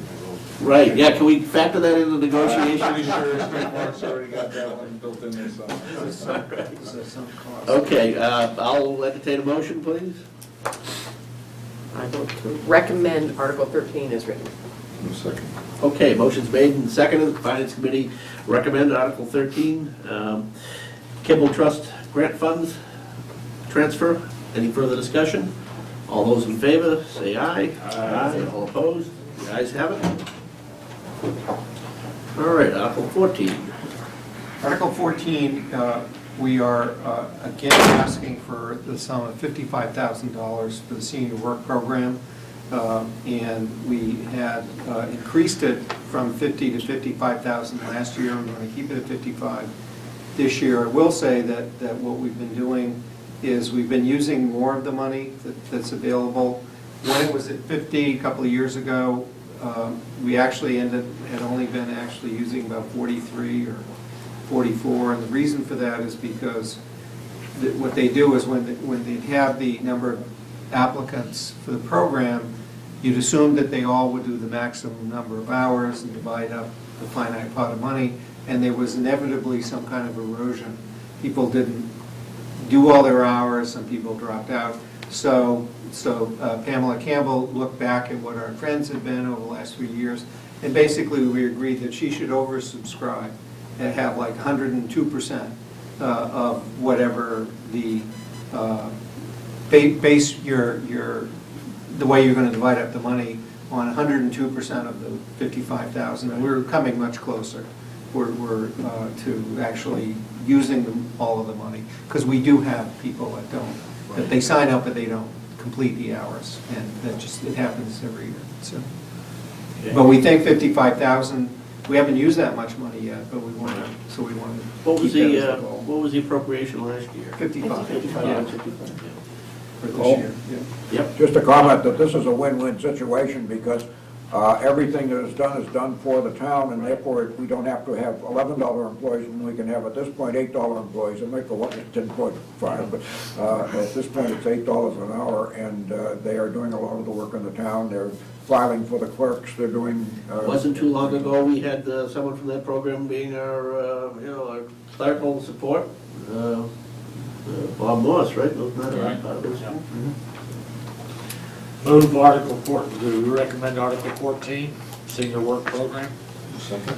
Okay, motion is made and seconded to let the Finance Committee recommend Article 14, Senior Work Program as presented. Any further discussion? All in favor, say aye. Aye. All opposed? The ayes have it. Article 15, we won't know until after April 1st what our number is, if then. And even last year, we were told the number and it didn't come true because the legislature and the governor never reached agreement on what Chapter 9 money looked like. But we will get our allotment from Mass DOT after April 1st, and we will plug that number into the proposed motion. All right, but in any event, it'd be premature for us to vote anything here, I guess. Article 16. Article 16 is in order to keep pace with the 10-year roadway improvement plan, it's time again to borrow money. I don't know if we have the supporting documentation tonight. If not, we can bring it back, but Bonnie had crunched the numbers to show that in order to achieve the next round of, we're in design now, and we're looking for some construction projects, that we would need to have a borrowing authorization on record to proceed. The budget for the monies in the operating budget, it's, as you know, this one is done with existing resources inside the levy limit. This is used more for our cash flow issue because we have some major roads coming on, the streets that are in design now. The Showroom, New Estate. New Estate, Nagon. Yeah. So they're major projects that we've had planned for in these fiscal years. But in order to accommodate the cash flow, we need to do the borrowing. It will be paid off within the appropriations for the roadway plan in future years. It's inside the levy, it's on a debt exclusion, and it will be short-term borrowings. We will not be bonding this. So it's really a cash flow issue. And with our rates really low right now. Especially with our new rate. That's right. All right, and that number is not far off from what was anticipated? It's what was programmed. Okay. Any further questions on that? Otherwise, Move we approve as written. okay, I'll interpret that the second we recommend. Yes. Okay. Sylvia. Motion's made and seconded to the Finance Committee recommend Article 16, supplemental borrowing for the roadway improvement plan. All right, now we're getting into... Oh, yeah, that's good. All those in favor, signify. Yeah, right. Any other questions? All those in favor signify by saying aye. Aye. All opposed? The ayes have it. Thank you for catching that. There was a story recently in the Independent about comparing to Littleton's. If we were Littleton, Colorado, the next article would be a cash, would be a money one, because they, Yeah, right. because they have a sales tax there. that, Sure. Is it's quite a cash crop in Yeah. Littleton, Colorado. Can we stipulate that Tim doesn't have to read this whole article at that meeting? No, he won't read the. It's not a money article, So so we can Article dispense with it Article too. 21, I think, is the There you go. one. Yeah, just in case, I give board members a chance to say if they have a rationale as to why we ought to consider getting involved. Make the assumption that Article 17, the marijuana regulations, wouldn't see any reason to get involved with that with an opinion? No. All right, 18 is that 18, Keith? No, 18 is the zoning bylaw, accessory dwellings, same thing, not a real financial interest. 19 is a zoning bylaw, flood insurance rate maps. I mean, these all things could have conceivably a financial impact, but I'm not making that case. Article 20, Long Lake Park lot consolidation, anything financial there that we need to be concerned Those about? are, it's transferring various tax title properties which the town owns to the Conservation Commission. That the highest and best use is in that natural street anyway, and we're just sort of doing, at one level. Consistent with an adopted policy too, isn't it, to do that somewhere? We haven't, I'm not sure that we've done this before, but it is a concerted effort to have all of the properties, many of which are, and I can actually show you the map. Take your word for it. But there is a map that's online which shows the properties to the south of Long Lake, and you can see that there are a number of large holdings that the Conservation Commission already has under their care, custody, and control. This adds sort of a necklace around those properties of various tax title properties, which would now be in common care, custody, and control of the Conservation Commission. Don? Yeah, this is actually sort of a house cleaning from year 2000 when we bought Long Lake Park. Last Friday, I spent the day at Division of Conservation Services office going through the Long Lake Park application, which was about 200 pages. It was a microfiche, and they couldn't print it off. Don't consider me rude if I catch you up, but we're probably not going to take a vote on this. No, so but I'm explaining Okay. where this comes from. And I would have had it printed off, but they couldn't afford the toner to do a print, it's the state. So, but in there, we made commitments that we would add 75 acres of tax title land and gift land in this area. And the 200th page actually has a map of it.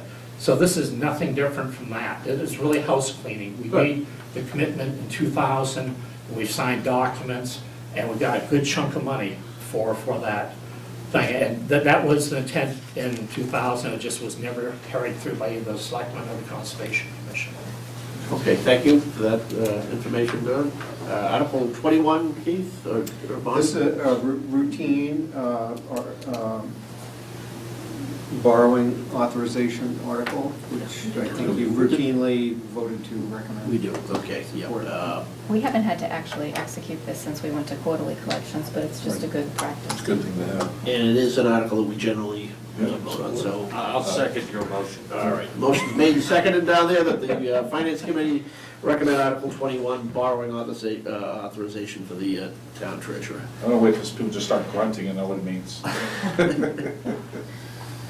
Article 22, similar, Second. compensating balance agreement.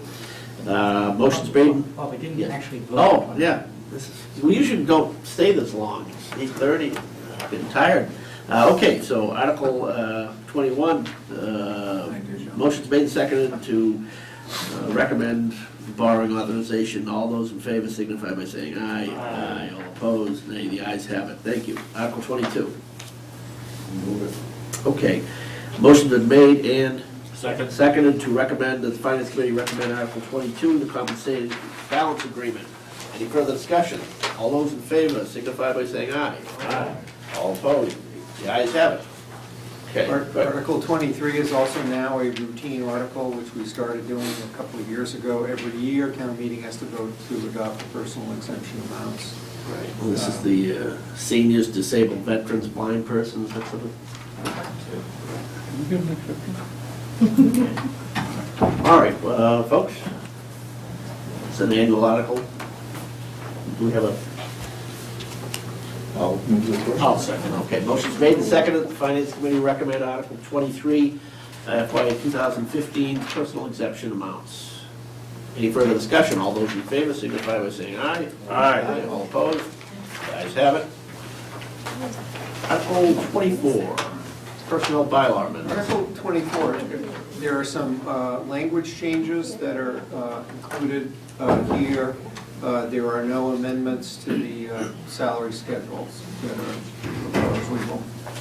We had agreed not to amend the schedule for a 3-year period once the plan was approved at the 2012 fall town meeting. And so we've gone through, we being the members of the Personnel Board, have gone through and addressed some issues that the selectmen asked us to look at regarding having a sort of a uniform standard for hiring practices, as well as to promote what we've come to call workforce development, to have some, hold ourselves out as a resource to work with departments to help them to promote and train, promote from within, to train their employees to gain the skills that the organization as a whole will need in the future. Is there any explanatory memo that was generated, I don't know, for whoever, for the Personnel Committee or the Selectmen or whatever, that we might want to reference other than the language that's here? Can we produce something in plain English? Yeah. That describes it? Pretty much, We'll yeah. add that to the list. Okay, all right. I just, it looks like good stuff, but it's hard to see what the actual impact is on overtime and comp time, military leave, without an explanation. So maybe you can, I don't know, speak to it. I'm curious on those particulars.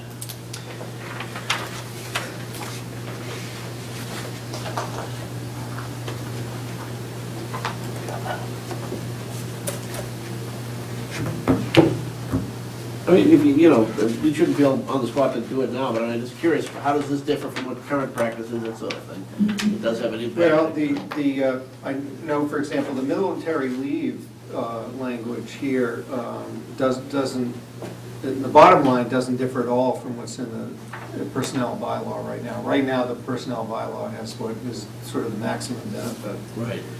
And this language better matches what some language that the selectmen inserted and approved in the police union contract last year. But what we had noticed is that the benefit for military leave differed across contracts, it was different in the personnel bylaw and in the various contracts. But the maximum benefit, that is to cover the difference between what they're getting as their military pay and what they were getting as their civilian pay with the town, that's the standard that the personnel bylaw provides now. We've just put it in some language that better matches what the selectmen had agreed in the police union contract. I think the other issues regarding overtime and compensatory time, many of the language changes that we've put in there have been to address sort of real-world situations that we've been encountering, and we felt that there needed to be some better guidance right in our bylaw that describe what, how the Fair Labor Standards works and what our... But Keith, rather than tell us right now, because Yeah. you're going to have to answer this again at town meeting, Yeah. I'd say write something up, Yeah, we'll have something more. Yeah, I mean, if there isn't a financial impact, great, state it. If there's a change, here's what it was, here's what it is, that kind of thing, practice. I'll be happy to assign the financial analysis. There's a management we like. There may be a financial impact in the overtime compensatory time, simply because we're changing to match federal law what you can actually use compensatory time for. And it's much more restrictive than what we've been doing as we've gone along. So some people who've been getting comp time for doing certain things will either now not do those certain things, or if we really need to have them done, and it's after 40 hours, they'll get time and a half. I don't know if there's good reasons for it, I think it's worth seeing, some explanation in writing somewhere. That's to answer your question about whether there's anything in there of a financial nature. Right. That one Definitely. could be. Yeah. Could be. It could not be. We'll be happy to put that together. Okay. Thank you. May not be. And that's all you're gonna May get. not be by next month, next Tuesday. Well, no, you. No, Good time on the allowed. 14th will be fine, Keith. Article 25. Article 25 is a bylaw that the selectmen have inserted proposing a veteran's preference in hiring, and it was drafted by one of the attorneys or by the attorney that advises the personnel board. And it would establish a preference in hiring, and that preference is defined in the second paragraph as being if two or more individuals are equally qualified to perform the work, that qualified veterans shall be offered the position over another qualified candidate. Very standard language. I've had language like this in the town charter. Yeah. And it is typically applies to the entry-level positions and not to a promotional one, but it's a quite common practice throughout. Okay, great. And I don't think we're looking to take a position on that.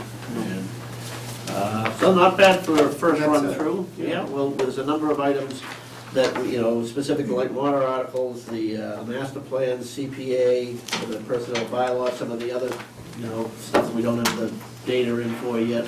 We'll revisit as we get the information in. And without further ado, I'd like to move right on to the FY15 budget update. What's that? Oh, I'm sorry, Don? I just give an update about the CPA designation. Looking at Town Code Chapter 14, actually, you don't get to designate a representative in the CPA committee. There's 9 representatives, 5 of them are by committee, and chosen by committee, 4 are large by the selectmen.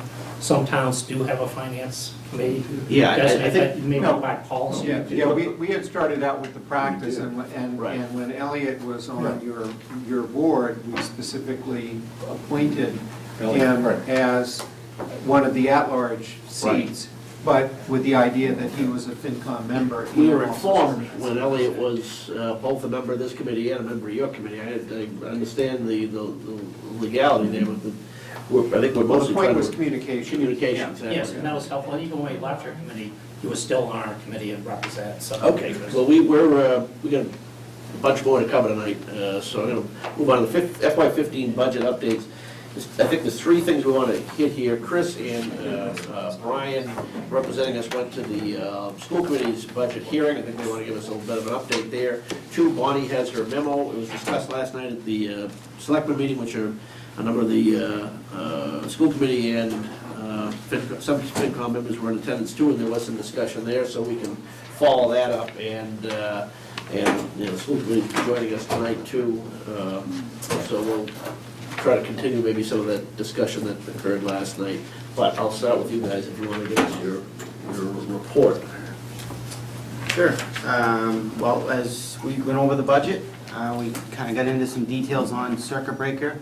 Some things, what they were spending circuit breaker funds on, what you could use it for, what you couldn't use it for. Steve Mark was nice enough to send me an email on some backup on circuit breaker, as well as I was looking for some analysis on the FTEs, because I noticed Mike had spoken to, they were adding a .20, I believe was the technology. So there was some moving around, and just, I had never really seen any analysis or any backup on the school's cost centers and the FTEs at the different buildings and the ins and the outs, and that kind of tying to my questions, which was on, some of the numbers we see on the town side with the teachers and the FTEs and how that ties to their numbers. And I just kind of wanted to, in future years, I guess, get some analysis on the FTEs and the ins and the outs, so we better understand what's going on visually as well as what's being presented. And then, like I said, we got into circuit breaker, which I think Bonnie's gonna touch more on her little presentation. Yeah, and there was some discussion last night about, just the value to having some of the disposition of those funds and use accounted for. It's just somewhere in the paperwork that we're all looking at when we go through, budget considerations from the start, just so we're not losing track of that. Yeah. Chris brings up a good point too, because year in and year out, the FTEs by cost center change, because we do move resources around as kids' grades move through different buildings. Right. Or, kids that require specific services move to a different building, so things like that. So, and we've never done it, and it would be worthwhile, so we will try to see if we can, figure that out. I'm not sure how far back we can go to get an accurate baseline, but even if we just jump off this year and start from there, that's better than where we are right now, which is, we don't have any of it. I mean, I know the school does, but we don't have it to review as a school committee. Okay. So I just have to say, Chris's question on that regard was not well received by the committee. We were accused of grilling the committee, which was... Well, I think the concern is that Chris was quoting numbers from a source that we had no knowledge of or, ability to, verify at, on the spot like that. In general terms, if there are specific questions related to that, and we can get that ahead of time, then we can certainly vet it compared to what we have, and then we're able to have, a significantly more informative discussion than just having it, kind of dropped in our laps like that. Yeah, but it's just if your come liaison show up at a budget hearing and ask a question, I wouldn't call that being grilled. I mean, that's a budget hearing. It was one particular member's point of view on that, so. Fair enough. Okay, good. But maybe the next jump-off point is, probably loath to do this yet once again, Bonnie, but since you produced the memo and it was the basis of discussion last night, if you wouldn't mind summarizing, everybody's had this, for a I'm trying while. to shorten it up, so Yeah. I don't want to beat it to death here. Okay. For the fiscal 2015 operating budget, we've prepared the town operating budget at a level staffing level, no increases, no enhanced services. The deficit with the school request as revised in their memo of March 17th sits at $396,390. So I just kind of wanted to walk through the original request, my original recommendation to the revised request. The March 17th request made a few changes to the budget appropriation from the town meeting. They're looking for a town meeting appropriation of $16,898,000 towards its total revised budget of $17,558,000. That includes the addition of a school psychologist at approximately $70,000 plus benefits that would need to be added into the general fund budget. Utilizing an additional $160,000 in circuit breaker funds for a total of $660,000 as an offset to its total budget. And an increase in $38,000 representing the state budget proposal that includes a Chapter 78 increase. There are going to be further versions of the state budget coming out, probably 2 or 3 more over the next few months, so that may change radically. So the changes detailed are in that little grid there, but it just kind of shows you that the overall budget is increased, the use of the circuit breaker funds have increased, and the town meeting appropriation has decreased slightly. The school request, as revised, doesn't fully resolve the fact that the circuit breaker funds must be spent in full in fiscal 15, as required by both the DESE and the Department of Revenue. So eligible circuit breaker funds that are incurred in fiscal 13 are reimbursed in 14 and must be spent in 15. Furthermore, the practice again of awarding net school state aid, or that $38,000 that was mentioned for Chapter 70 aid, we abandoned that practice last year because the net school state aid was not sustainable. It wasn't anything that was going to be able to support the school budget needs. So the town raised its appropriation accordingly because it needed to happen. State aid has been relatively flat the last several years, both on Chapter 70 and on the town side in general municipal aid. So we did do an update on circuit breaker funds last night. In reviewing the general ledger activity over the last year, it does appear that the $769,000 in circuit breaker funds that was originally projected to be coming in for fiscal 14, which would be spent in fiscal 15, may end up being in actuality just over $1 million, $1,032,000 in actual receipts. And the reason behind that is because the state submitted a payment late last year. They were supposed to get $908,000 in circuit breaker money. The last payment of $263,000 came in July. That happens every year, though, right? It's not, I checked the year before it didn't, but it does. Yeah, because the year before, I remember Jay Sullivan specifically said he was going to get it in June, so we could book it in the right year, and it wasn't going to come in July, Right. but obviously that didn't happen last year. It didn't. So it came in late, so it'll be combined with the receipts this year. And again, it could end up at $1,032,000 depending on that final payment. So to go forward from there, if you look at the actual circuit breaker funds from last year that must be spent in this fiscal year, again, we were supposed to get $908,000. We only ended up with $645,000 because of that payment that was late. The school budget, as presented last year, proposed a use of $547,000 in reserves. Actually, $645,000 must be spent, that full amount of circuit breaker. So there is an additional $98,000 that will need to be spent. And there's two options. You can increase spending, or you can decrease spending in other accounts and spend the circuit breaker funds. But in any case, they must be spent. So our overall special ed costs much higher than that, though, anyway? I mean, some of this, Absolutely. So is it in one pocket, out the other? I don't understand. You have to spend, we're already spending way more than that anyway. I was going to, Betsy, if you don't mind, since a lot of this is specific to the schools, I was going to give Mike a Yep. chance. They Okay. spoke last night, too, to kind of address whatever you'd like to repeat what you said last night, or add whatever you'd like. You all set? Let me just finish this. Oh, I'm this sorry. Yeah, This last okay, section, and great, then yeah. then I'll stop. You're on the FinCom, not the school committee, Paul. So with that factor in mind, the $1 million that will be available in the circuit breaker funds, I just took the school budget as requested. I backed off the $38,000 because I don't know that that's going to appear anywhere. And even if Chapter 78 is increased, if the assessments are increased, it's going to net to, it could be Well, negative. we could give them the 38 and take the steps and lanes away, right? Couldn't we do that? We'll go back to that? I don't think we could do that. So the total budget would be adjusted to $17,520,000. If you subtract the $1,032,000 in circuit breaker funds that would be in the account, that would require a town meeting appropriation of $16,488,000.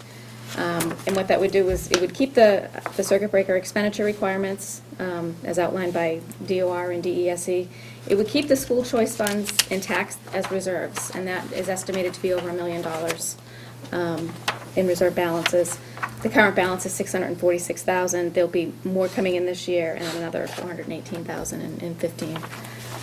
It provides the school committee with a budget request, including the school psychologist, and at that level, at that appropriation level, it would close the overall town entire budget deficit for 15.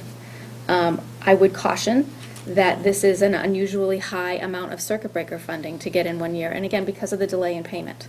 So we need to look at 16 closely to figure out the management of that.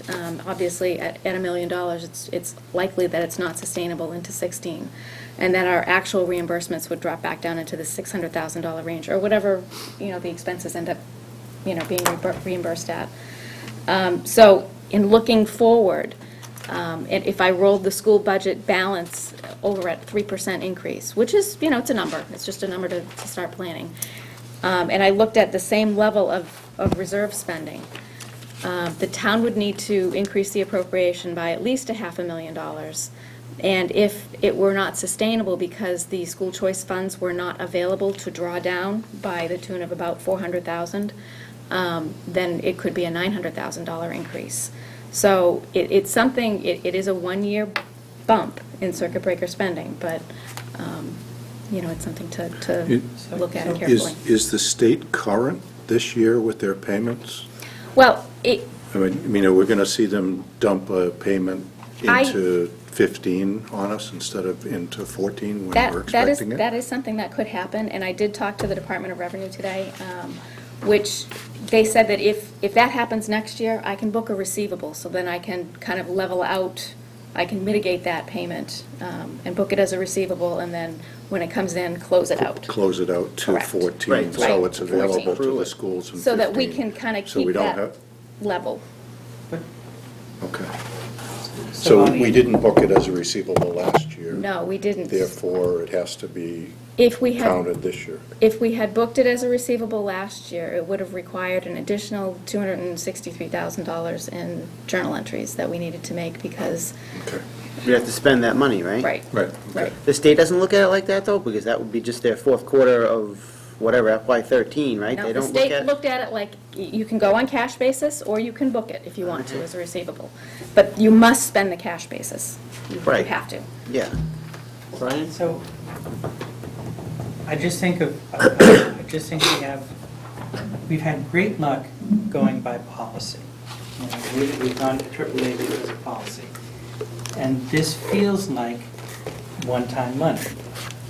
You said, this is a high year, so, I mean, whether you can call revolving money, one-time money, a high year feels like one-time money, and we have a policy, and the policy says you do one-time expenditures with one-time money so that you don't get exactly into the trap here in the following years. Isn't that what our policy says we should do? Yep. Oh, That's what our policy says we should do, yeah. my comments yet to come are going to parallel that pretty closely, but I did promise I'd give school committee a chance to speak. But Bonnie, did you finish your? Yes. Okay, Yeah. all right. Michael, school committee. So just to answer Betsy's question real quickly, and then I'll address more or less what I had to say last night. You're right, I mean, it's not dollar for dollar. I mean, this is a reimbursement of X% of money spent over a threshold. So if we spend, I think it's 4 times, then we get reimbursed at some rate. Right now, it's close to 70%, but it's been as low as below 50% in the past. So if we use the money to provide services for the kids, we use this circuit breaker money, it has to be spent on special education, we have no discretion in that regard. But the dollar that we spend, we don't get a dollar back. We get, so it's a portion of it. So you have to be careful about it. The question is more, we've got this circuit breaker money, but we have this big money, all this big pot of money we're spending every year anyway. Right. And we keep saying that has to be used for special ed. Well, we're already spending more than that on special ed, so that's what I don't understand. So, this I discussion. mean, and then to Brian's point, it can sound semantical, and I will sound very semantical in a few minutes, but it isn't one time in the sense that we know, barring a calamity at the State House, that we will be reimbursed for our circuit break, into the circuit breaker account. And we know, given certain assumptions relative to what the rate of reimbursement is, and we know what we spend, and it's in arrears, so we know we're going to get it. The timing can be tricky at times, but we know how to handle that. So it is legitimately a revolving fund. Money revolves in, we spend it, it revolves back out. The difference that we're seeing is that in past years, as a policy, what we've done is while we've spent some of it, we've revolved it in and out, we've also held on to some of it. We've never spent all of it, and we've built up a surplus, a reserve, as you will, that we've used for particular purposes, i.e. to avoid having to go back for more appropriation if the money that we budget isn't as much as we thought we end up having to spend, children moving to the district, other circumstances. And it's been a very successful policy. And I think in the years that I've been on the board, we've always talked about, we started, it was low, it was like a couple $100,000, and the goal was to build it up to at least $750,000. Well, when it gets to around $1 million, we're all comfortable, but if we got over $1 million, well, now we're starting to wonder, is that too much of a good thing? And then when the budget pressures started to hit us, the school committee started relying on that a little bit more to sometimes some, agita from other boards, understandably so. But we feel like we've been, reasonably conservative, and we've also been reasonably analytic about how we're gonna be able to replenish those funds, and we're not gonna put ourselves in a bad situation, and we've borne that out to this point. Our concern is that if we budget that we have to spend it, rather than knowing we have to spend it. Budgeting and spending can be two different things. We know we'll budget some of it because that's been our practice in the past.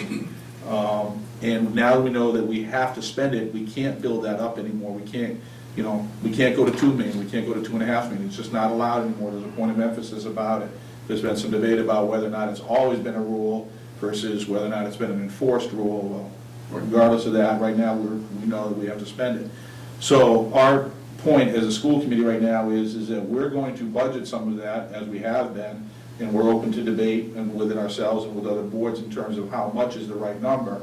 But we really feel like we need to keep some of that back so that if we do have the circumstances that we've always been wary of, we have the ability to deal with that in a given year.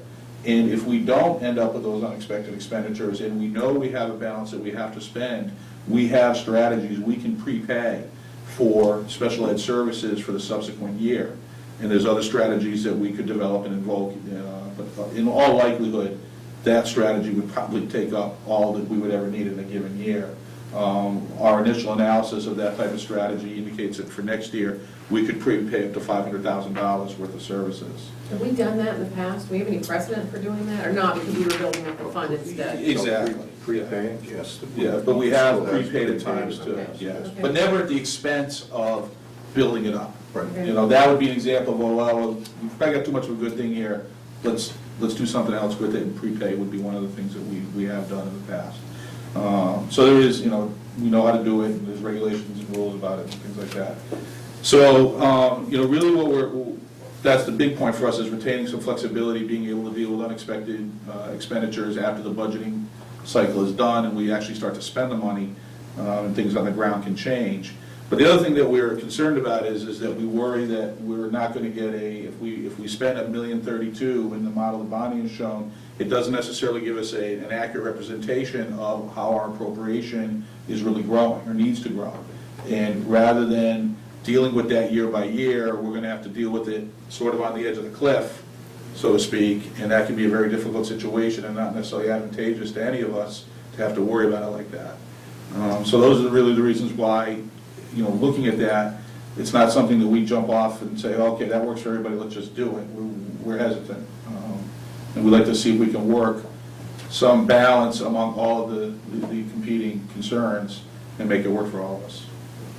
Maybe at this point, I'll jump in and just repeat briefly the 3 points I made last night, and that's, in my first thought of looking at this reconciliation proposal to deal with the FY15 budget is that before the whole circuit breaker issue was on the table back in November when we had the Super Saturday session and in December when we had a joint meeting with the Selectmen and School Committee, we knew we had a structural deficit of somewhere in the neighborhood of a couple $100,000, subject to a lot of variables that were moving from then till now and may continue to move until May. But this proposal, while addressing, within the legal dictates, the circuit breaker requirements, does replaces the work of reconciling our budget so that our expenses match our revenues by taking essentially a one-time windfall and making that problem go away. But it only goes away 1 year, and the nature of that is that it would be compounded when we have to deal with it the next time around. These two budget summaries, I don't think were part of tonight's handout, but we had them emailed to us. The level staffing town department one, if you just two numbers in my mind that just encapsulate the whole thing are: total revenue available funds is projected to grow at 2.95%. Total expenditures under a level staffing budget is projected to grow at 3.96%. Our expenditures are outpacing our revenues at 1%.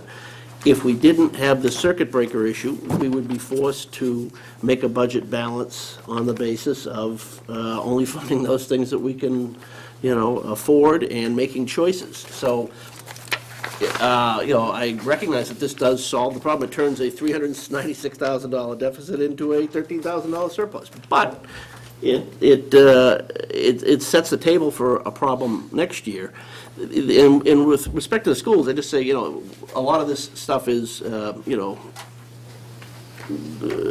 involves the schools inevitably, but in terms of what they're actually requesting in terms of expenditure, it's really just two things. Is this additional beyond what we had anticipated. It's the school psychologist at $70,000, and I believe that was directly as a result, Mike, of some sort of audit you had on SPED. So, let me speak to that. That didn't get spoken to in enough detail last night. So we just, that is something that, it was something we had, and when we went through the staff reduction 2 years ago, that was one of the things that we lost.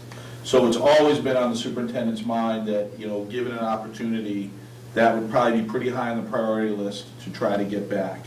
And then on top of that, we did recently go through an audit of our SPED services, and that was one of the recommendations right at the top of the list was school psychologists.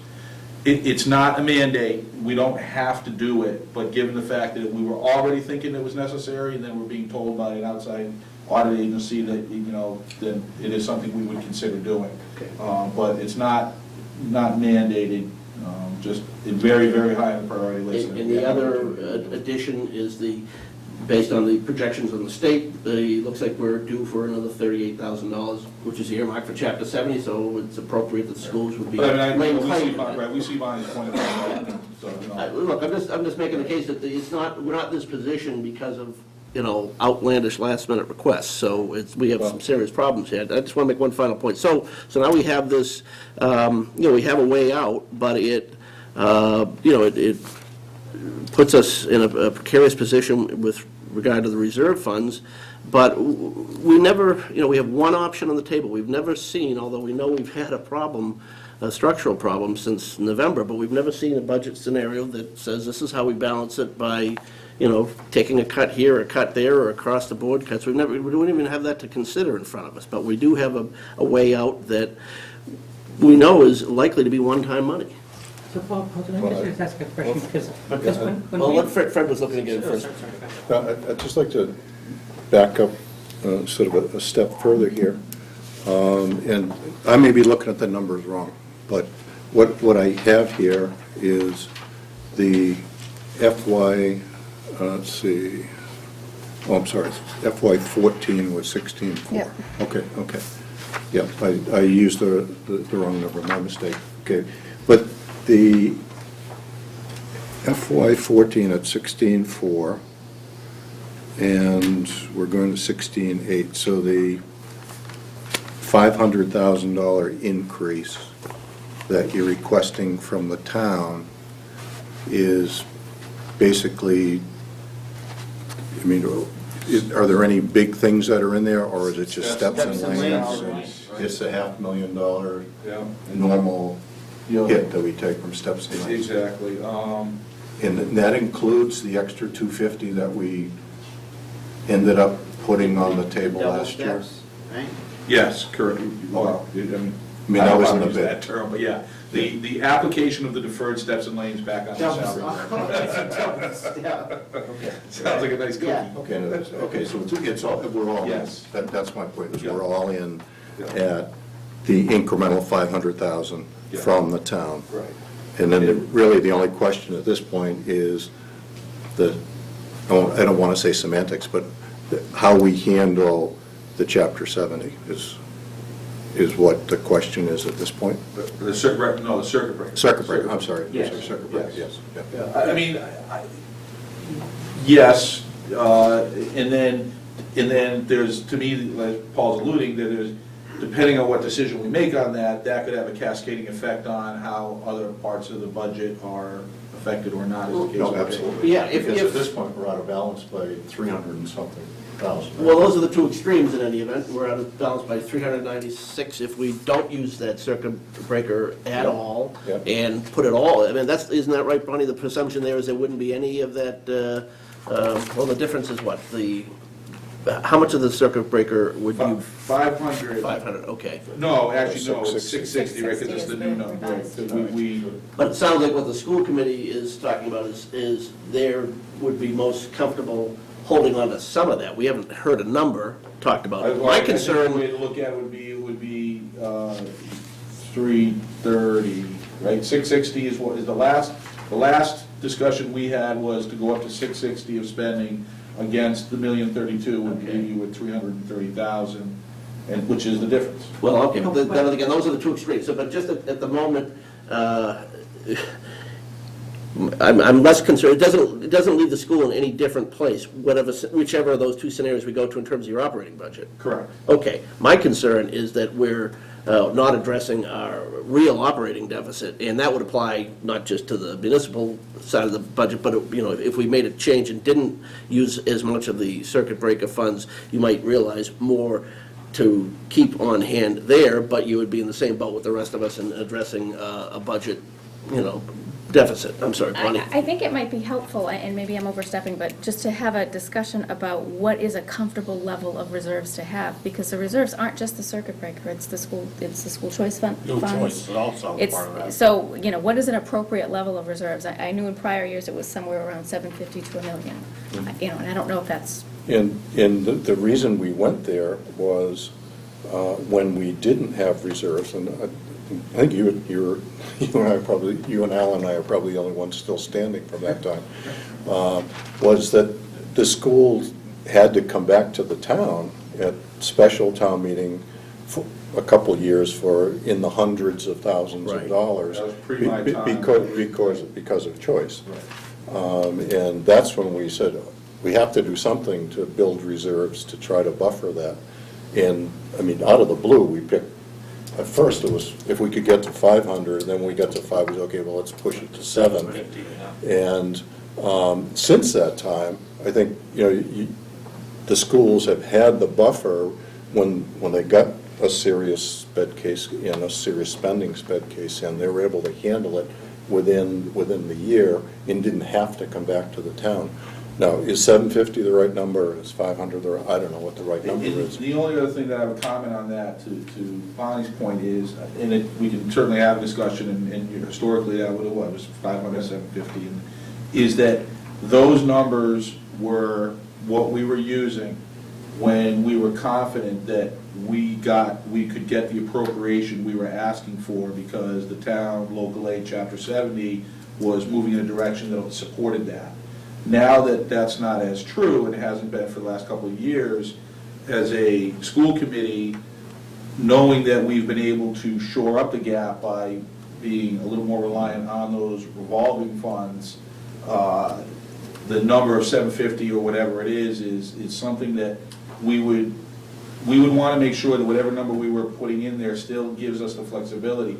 There might be something to be said for being able to prepay, holding an amount not budgeted for this year, knowing that we still have to spend it prepaid down, that could have a mitigating impact on next year's conceivable shortfall. So instead of meeting it all this year, we'll meet part of it this year and part of it the next year, and it just gives us some flexibility, again, by not doing it all up front. Yeah. Steve's been looking to get in. Just a couple of comments. When I was on Finance Committee, I was a huge advocate of reserves at the school department. I worked with the superintendents past and past chairs of the school committee trying to come up with a policy about minimum reserves that we needed to keep. I still think that's kind of a direction that we should be heading. I tried to work some of the numbers, but they didn't seem to work out the way I thought they should. So I'm going to try again and look at that.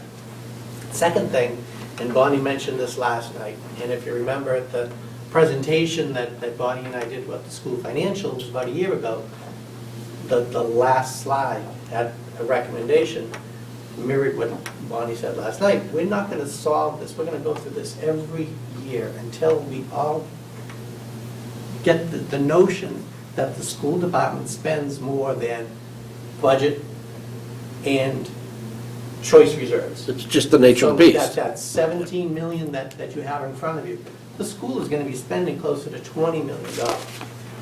So until we all wrap our arms around total school spending at 20 million, here are the budget offsets. Here is school choice, here is circuit breaker, here is all the grant money, here are all the fees. What's left over is what they require from the town. And unless it's presented like that, and you're able to look at that year to year and see the fluctuations in grant money, see the fluctuations in the choice and charter money that's coming in, you're not going to get a good picture, and we're going to go through this every year about the level of reserves. Well, what's preventing us, Steve, because we have the charter of accounts are online, now you guys, if you want to present that data to us, then fine, you know, what's... Well, I asked last night if we could entertain that discussion about, presenting. It's not my budget to present. Right, you know, it's not up to us to present it, it's for the school department to. But you don't need anybody's present it to you. permission to look at the actuals. No, I can show the actuals. Oh, we didn't a year ago. But what did that solve? We made a recommendation, and nobody carried forward with it. If I could make a suggestion, that Bonnie and I work with your two representatives in the school budget department during this off-season and try to come to some agreement about how the school budget is going to be handled in the future. It's 70% of what we spend in this town, and we don't have a good handle on it. We haven't in the past, and if we keep going down this line, we're not going to in the future. And I think My that would suggestion. offer some protection to the school department too, because if you have a year where Chapter 78 tanks or school choice tanks or circuit breaker tanks, you're going to be able to clearly see the appropriation has to go up, because just to maintain the same level, it's got to be supported. I don't know that there's any resistance to having a It process seems like change that it's- incorporates... It seems like, and that's what it turns out to be, is a process change, and just a change in the mindset. Well, has anybody said no to it? No, Okay, then I'm let's not get going. arguing with you, Paul. Okay. I'm making a suggestion. All right, and I'm saying do it. You're the guys who show up at work every day, I mean, you gotta go elsewhere. That's fine, I think that, we can definitely have that effort. I think that historically, the reason that we haven't talked, we do talk about all of our revolving accounts at our meetings. We typically, I don't want to use the word gloss frivolously, but we quickly go over the other ones because, for two reasons. One is, we have no discretion on how they're spent. Tigers Den revenues go to Tigers Den costs. School choice, or school lunch fees go to food service costs, et cetera, et cetera.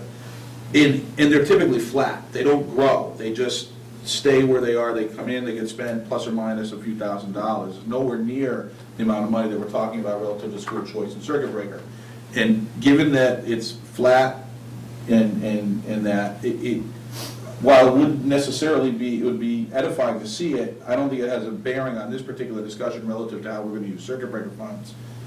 Because I think food so. service, how we use our food service funds isn't really going to affect it. How much choice money are you spending this year in this budget? In this budget here, In 15 budget?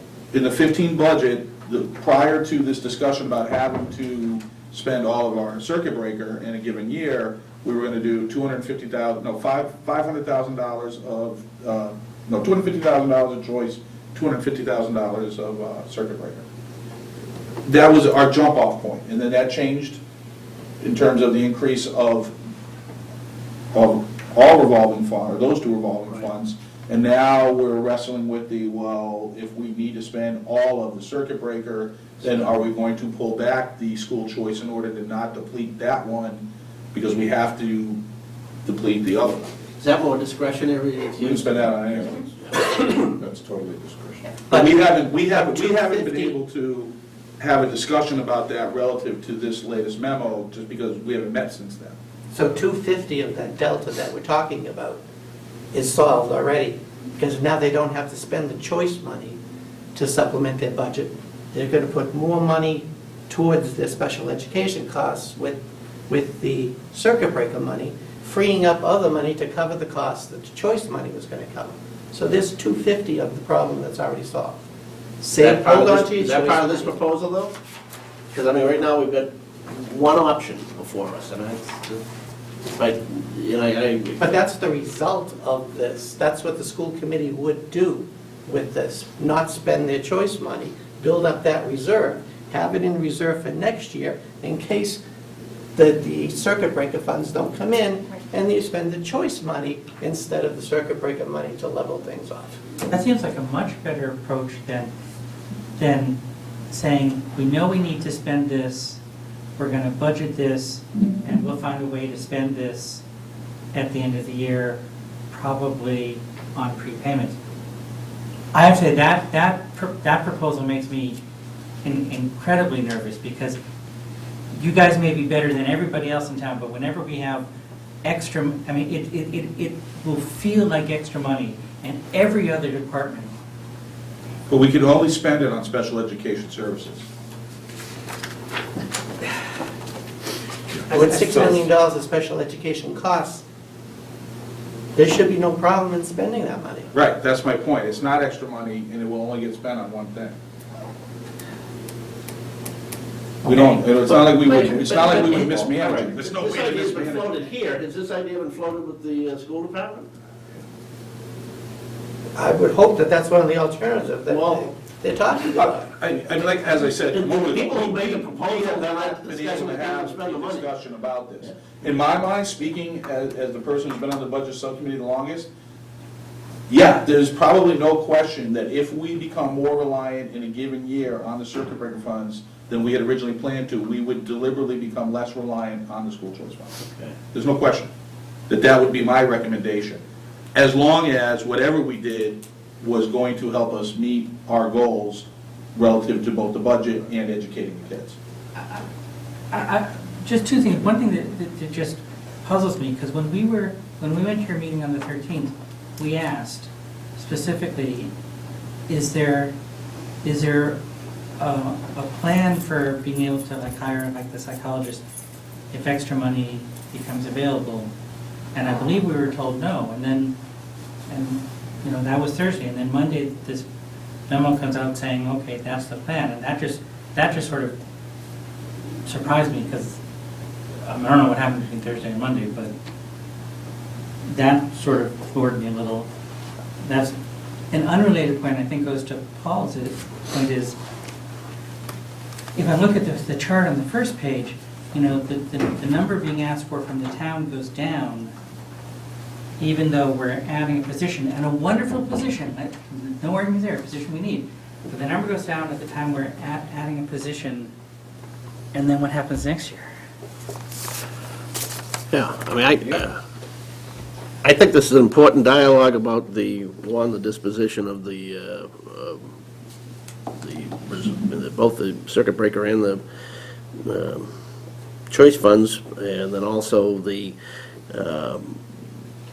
wisdom to having different and more information up front at the start of the budget process. But I don't know why there isn't as much concern about the fact that we're prospectively underwriting operational spending on both sides of the house with one-time monies, knowing that we scold against that at every chance as a matter of policy, and knowing that if it's supporting operational expenditures, it's coming back to haunt us. So this is a worthy budget proposal option, but it's the only option we're being presented with. So Let me ask it another way, and please excuse me, because I'm not an expert in the revolving stuff, but if the SPED money can only be spent on SPED, how can it be that being told we have to spend more of that money leads us to be able to hire a psychologist? Maybe there's a line between those two, but I don't. Is that obvious? Because am I just being a dummy here? No, I think the psychologist is getting... Special ed psychologist. Right. Right. Fred, you were going to say something, you He looking can for a charge like a wrap-up circuit breaker. argument? Or? Well, no, but it sounds to me if we could have Bonnie and Steve work with whoever you want them to work with to try to sort of figure out, does it make sense to vet what Steve is suggesting, and then come back with sort of an agreed upon conclusion or a not agreed upon conclusion. That would give us at least a starting point on how much we have to cut, if any, out of the two operating I would budgets. think the next steps, I would say there are two of them, ought to happen at staff level, and one is exactly as Fred just described. Maybe, you can go back and interpret this however you want, Mike, to Kelly, Steve, Mark, whoever, and, maybe those folks can huddle, and I don't think, it doesn't sound like we're miles apart on that part of it, but the other part I think that needs to happen too is, we've got either a $396,000 deficit if we don't do that, or we have a $13,000 surplus if we do that, but we've not looked at anything that looks like, but if we have to actually balance cuts, what would it look like? Where would it come from, I did provide, as part of the memo, some. Yeah, you preliminary spoke to it discussion. verbally last night too, yes. And so, The variables. yes, there are in here. We can, if the board's desire is to see a plan that shows targeted reductions, I can certainly come back with that. I don't want to prepare 4 different plans. Right.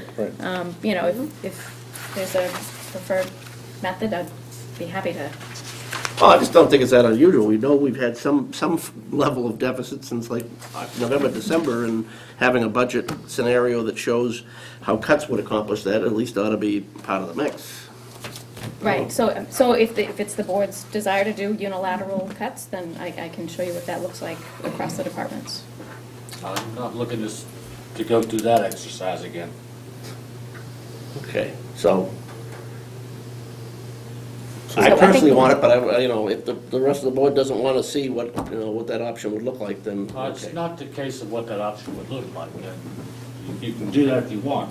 All I'm telling you is I don't want to sit here like I used to have to do and cut 2 hours from the library pages and 4 hours from someone in the COA and a half-time. All right, this, my half-time that. preference is not across the board either. I think that's not the leadership way to address it. It's picking and choosing between expenditures under the different departments, it just doesn't work doing it on a across-the-board basis. However, I'll defer to the Board of Selectmen who, get the right to propose what they want before we make a recommendation on it. Exactly. So should we meet with the school department first to firm up? I I'm sure. prefer that method There's first. I don't think there's any dissent on that part. Yeah. I'd like to see how that would look. Yeah. Whether the school department ever wants to do that or not is another story, but you could show them what it looks like. They may see that that's helpful, and it may not be helpful. But it seemed like a reasonable way to look to see what year to year looks like. The actual spending, not projected or we think or. I wanted to say that my experience in Wayland and Chelmsford, that's how we present our budget is. Yeah, This is our total expenses for everything, and these are all offsets, and the bottom number is our appropriation. So that's just my experience in Wayland and Chelmsford, so I can see Steve's point, and it just makes all sense when, That's all well and fine, and we'll move towards that. However, we can add all that money in. It's not gonna change a single thing relative to the appropriation that we're currently asking for. right. The circuit breaker that we have to spend. Yep. And the deficit that we're all wrestling with. Right. That won't change anything. No, Right. we It agree will with you. still come down to the same. But Mike, we exact can number. all see the full picture of what the school spends, where it's coming from, and then on a year-to-year basis, know where the gaps are and where we need to make adjustments. And it's, the full picture's there and not as we're just, one year, at each year, we're just kind of patching a hole, okay, this much, we need this much circuit breaker this year, this much school choice, and it's kind of piecing it together. We see the whole picture, I think everyone can kind of see the picture, and we're all on the same page, and it just kind of comes together. Okay. I just think that works. All right, good discussion. Sounds like the next steps should happen at the. Yeah, I know, this is not, we knew that when we voted the budget the other night, that we were, as a town, we were not in balance yet. And we've talked in open session that, we expect to have more dialogue, and whether or not it changes our vote or not, we'll find out as we move forward.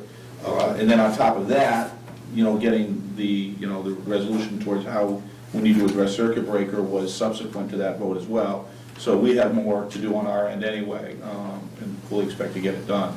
And as we make recommendations or changes to strategy, they'll be communicated duly, and we'll see where we end up. Mike, do you have a sense as to how the sped costs are running this year versus last year? So. Is it up significantly In or the, not? no, it's not, well, I Yeah. you know, I don't know It's- within nickels and dimes, but in the should we budget expect the same presentation. amount of chapter which I 70 have here, I understand. Okay. circuit breaker next year, I guess? So in the budget presentation, we are up $76,000 on salaries, which is 2.4%, which is our steps and lanes. We're down $47,000 reduction in sped education expenses, which is about 2.3%. So net, we're up about $28,000, 0.5%. However, This year? this year. Okay. From FY14 to FY15. However, it's artificially low because the Case Collaborative, which was one of our biggest expense items, is changing the way they bill their clients. They have to, they have no choice. They used to bill us in arrears. So we would get the services and they would bill us a year after. And we would know exactly how much money it was going to be. Right.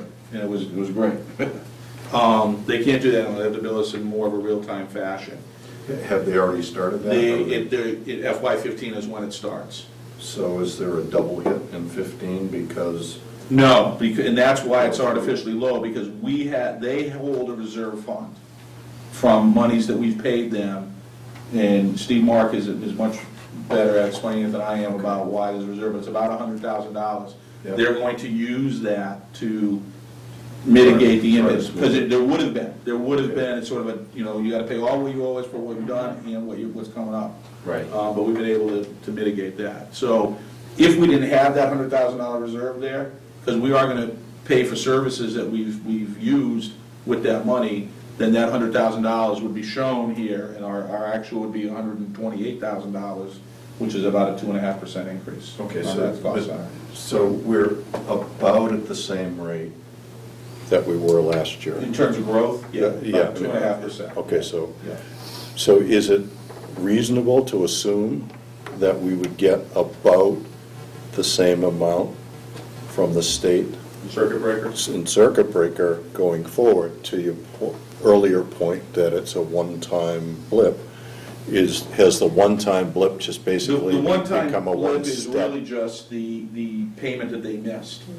Because we're gonna get about $650,000, they missed the payment, so that gets us closer to $1 million. So you, What we're so, projecting out, and we agree with Bonnie's numbers, and Steve Mark and Bonnie have compared them, is around $650 a year revolving. okay, so we should expect six to 700,000 on a roll forward, so that 200,000 to 300,000 really is a blip. Right. And does it? But it has to be spent. It has to be spent, but we could spend it to smooth the Case Collaborative. And do we have a sense as to what that, is it likely to be more than the 100,000 that they have in reserve? Oh, yeah, we'll use more than $100,000 worth of services, pretty sure anyway. I don't know line by line all the So different providers.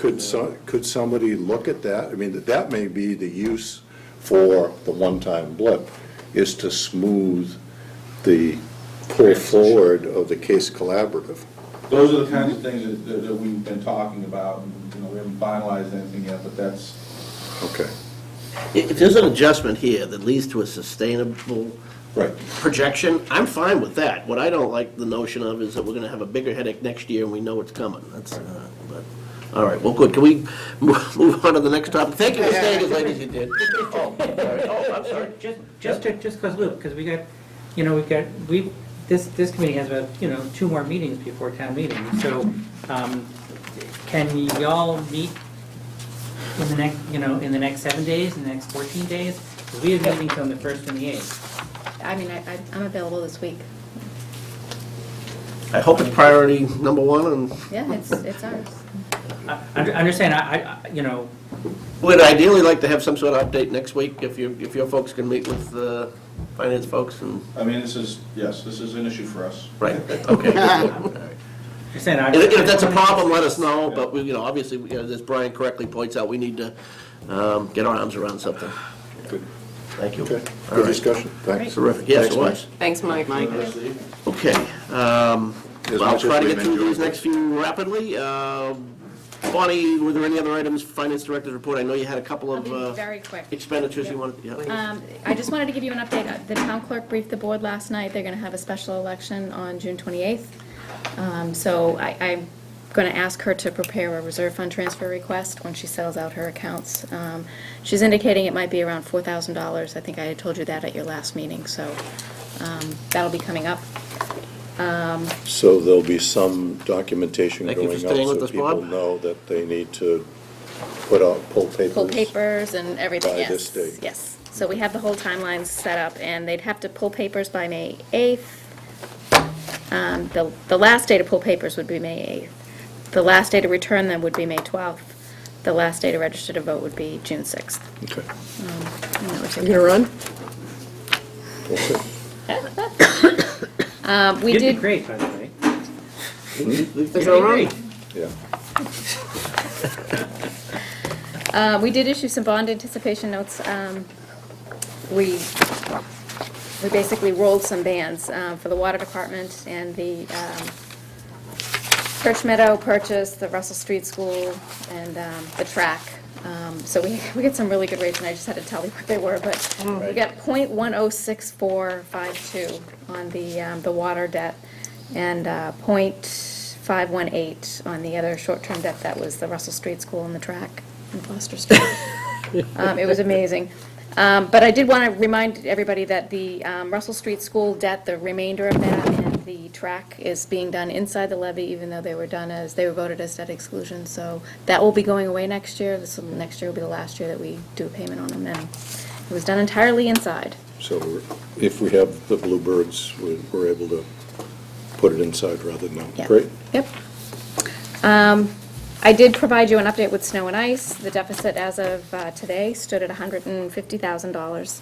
And again, we can go to, a $400,000 deficit without problem, but we're spending fast. And there are bills outstanding on this. I mean, there's some. So what's your take where we really are?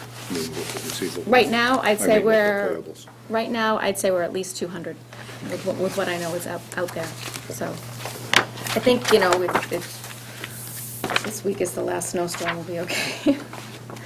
Town council, I did want to give you an update on the expenses. I've asked him to give a report, like he did in previous years, about just what cases have cost what to date. Right. So he'll email that to me this week, and I'll send it out to you. We're just tracking the expenses, but obviously, we're going to need either a reserve fund transfer or supplemental. Yeah, I mean, there's no suspicion about things, but at $175,000 item out to one vendor, just to get the breakdown would be, Yeah. It's actually multiple counsel. Oh, right, of We have course, general yeah, counsel, we have counsel for HR, and we have labor counsel, counsel. So it's three. And then the school probably has as much again. On their own side, Because yeah. they have Yeah. them as well. but that's not here, that's. No, yeah. this is just town side, yeah.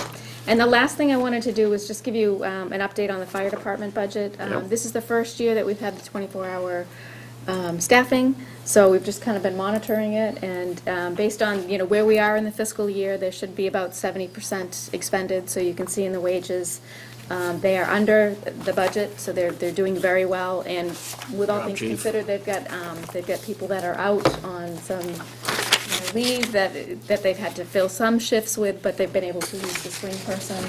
We've had guys in the academy for the last 12 weeks, as well as an IOD injury for the last 12 weeks. We're adjusting. The swing person will be basically assigned to a shift for close to the next year. So that person is kind of taken out of our loop to fill some of these other vacancies, like an IOD. So between the deputy chief and myself, and we're trying to do a little bit of flex with minimal use of overtime to fill those other vacancies. Any expected return for the injured individual? Or? Not at this time. Still waiting, dealing with doctors, it's a back injury. This was a significant change. Did you learn anything yet in the year that you didn't expect with the, new staffing structure and all like that, or is it unfortunately working out the way we expected? This is what we were hoping for. Yeah. It's going rather smoothly. I mean, a couple minor glitches, but I don't think we'll have the real effect until next year, once all of the guys are out of the academy. and we can really see how the swingman can move around and fill a shift. That's when we'll have the true picture on how. Too early to ask about like response time impact, that sort of thing? Response times are, we were in the 9 to 15 minute range, we're down to 3 to 4 minutes. Already? 3 to 5. So that's on the initial call for any first incident out through the night. If there's a back-to-back incident that requires the call members, we're in the 7 to 9 minute range. That has also dropped by about 3 minutes. We're still ongoing, adding additional call members. We're anticipating by the end of this year to have our call staff from the, was it last year? Right when I started, we were at 28. We should be back up to 50 by the end of I'll tell this you, I year. don't know if you've already made those statements, but you should be saying that louder and more often, because it's not only a testament to the way you're running your department, but it's nice to know, and it's nice for the public to know when they make an investment and they buy into something that it can be actually shown that it's worked. I'm very happy with it. It is working well, and the new members are stepping up to the plate. New young blood, and they're eager. So we're going to continue, following that, as our 24-hour staff is doing an excellent job. The whole department, everybody's really stepping up to the plate, and it's showing across the board. Good. Okay. Great night at town meeting. Okay. Thanks. Thank you. And thanks for staying so late to give us good news. Yeah. That doesn't happen all that often.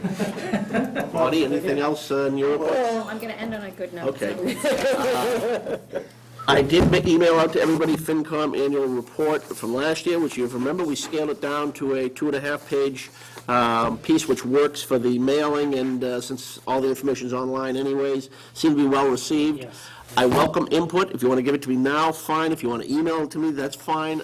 My intention is to use the same structure, and I will get updates from Bonnie on particulars, and if, and I'd like to come back, I don't know, probably on the 1st with some sort of draft, if you have any input for me, and maybe we can get it all wrapped up by the 8th. Okay, so, speak now or speak later? And finally, minutes, I know we had an amended version of, I forget what the date was. March 11th, I thought? Yep. Okay, that Marilyn had sent out, and does someone want to make a motion on that? Make a motion to approve the minutes of March 11th as written? As amended? As amended? As amended? Okay. Motion's made and seconded to approve the minutes of the March 11th meeting as amended. Now, that was the meeting I wasn't at, right? Right. Right, so I don't want to vote. We got Okay. locked in that night. I heard that, yeah. Yeah. Thank you. All in favor, say aye. Aye. All opposed, and I abstain. Thank you. Oh, can I just, Yes. actually, that just actually, so at that meeting, we asked you guys to consider the language for needing a ballot vote for big items. I understand it's a crazy busy time, Yep. but just a tickler. Yeah, I mean, we can do it, it's not binding. We're getting some clarification from DOR, but if it's not required, then there's no binding. If it's not required that you do a ballot vote and you take one, it's not binding. But we can have a policy that we can require. So Correct. we can have a policy to require it, Correct, just as a town policy. correct. But I will get written clarification from DOR. I've already asked my rep to get legal Okay. on their side to write us a, Okay, so once you give us that, Yep. then I'll want it on the We'll agenda so circulate we that. can Yeah, vote. we'll see if it makes sense or not. Okay, I'll entertain a motion to adjourn. So moved. Second. Move seconded to adjourn. All in favor, say aye. Aye. Opposed? The ayes have it. We're first and eighth, right? First and eighth, First and and any additional nights or dates as needed, but first, 8th, and 25th, I think, right? And the 25th probably ought to be our video presentation. Yep. By that time, we'll be ready to do it, whatever we decide to do. You guys have a good meeting, that meeting. What's the effective date of all that? We're done, we can probably shut that off. Hey, you gonna turn that off? I think we're done. Is that before the budget season's over?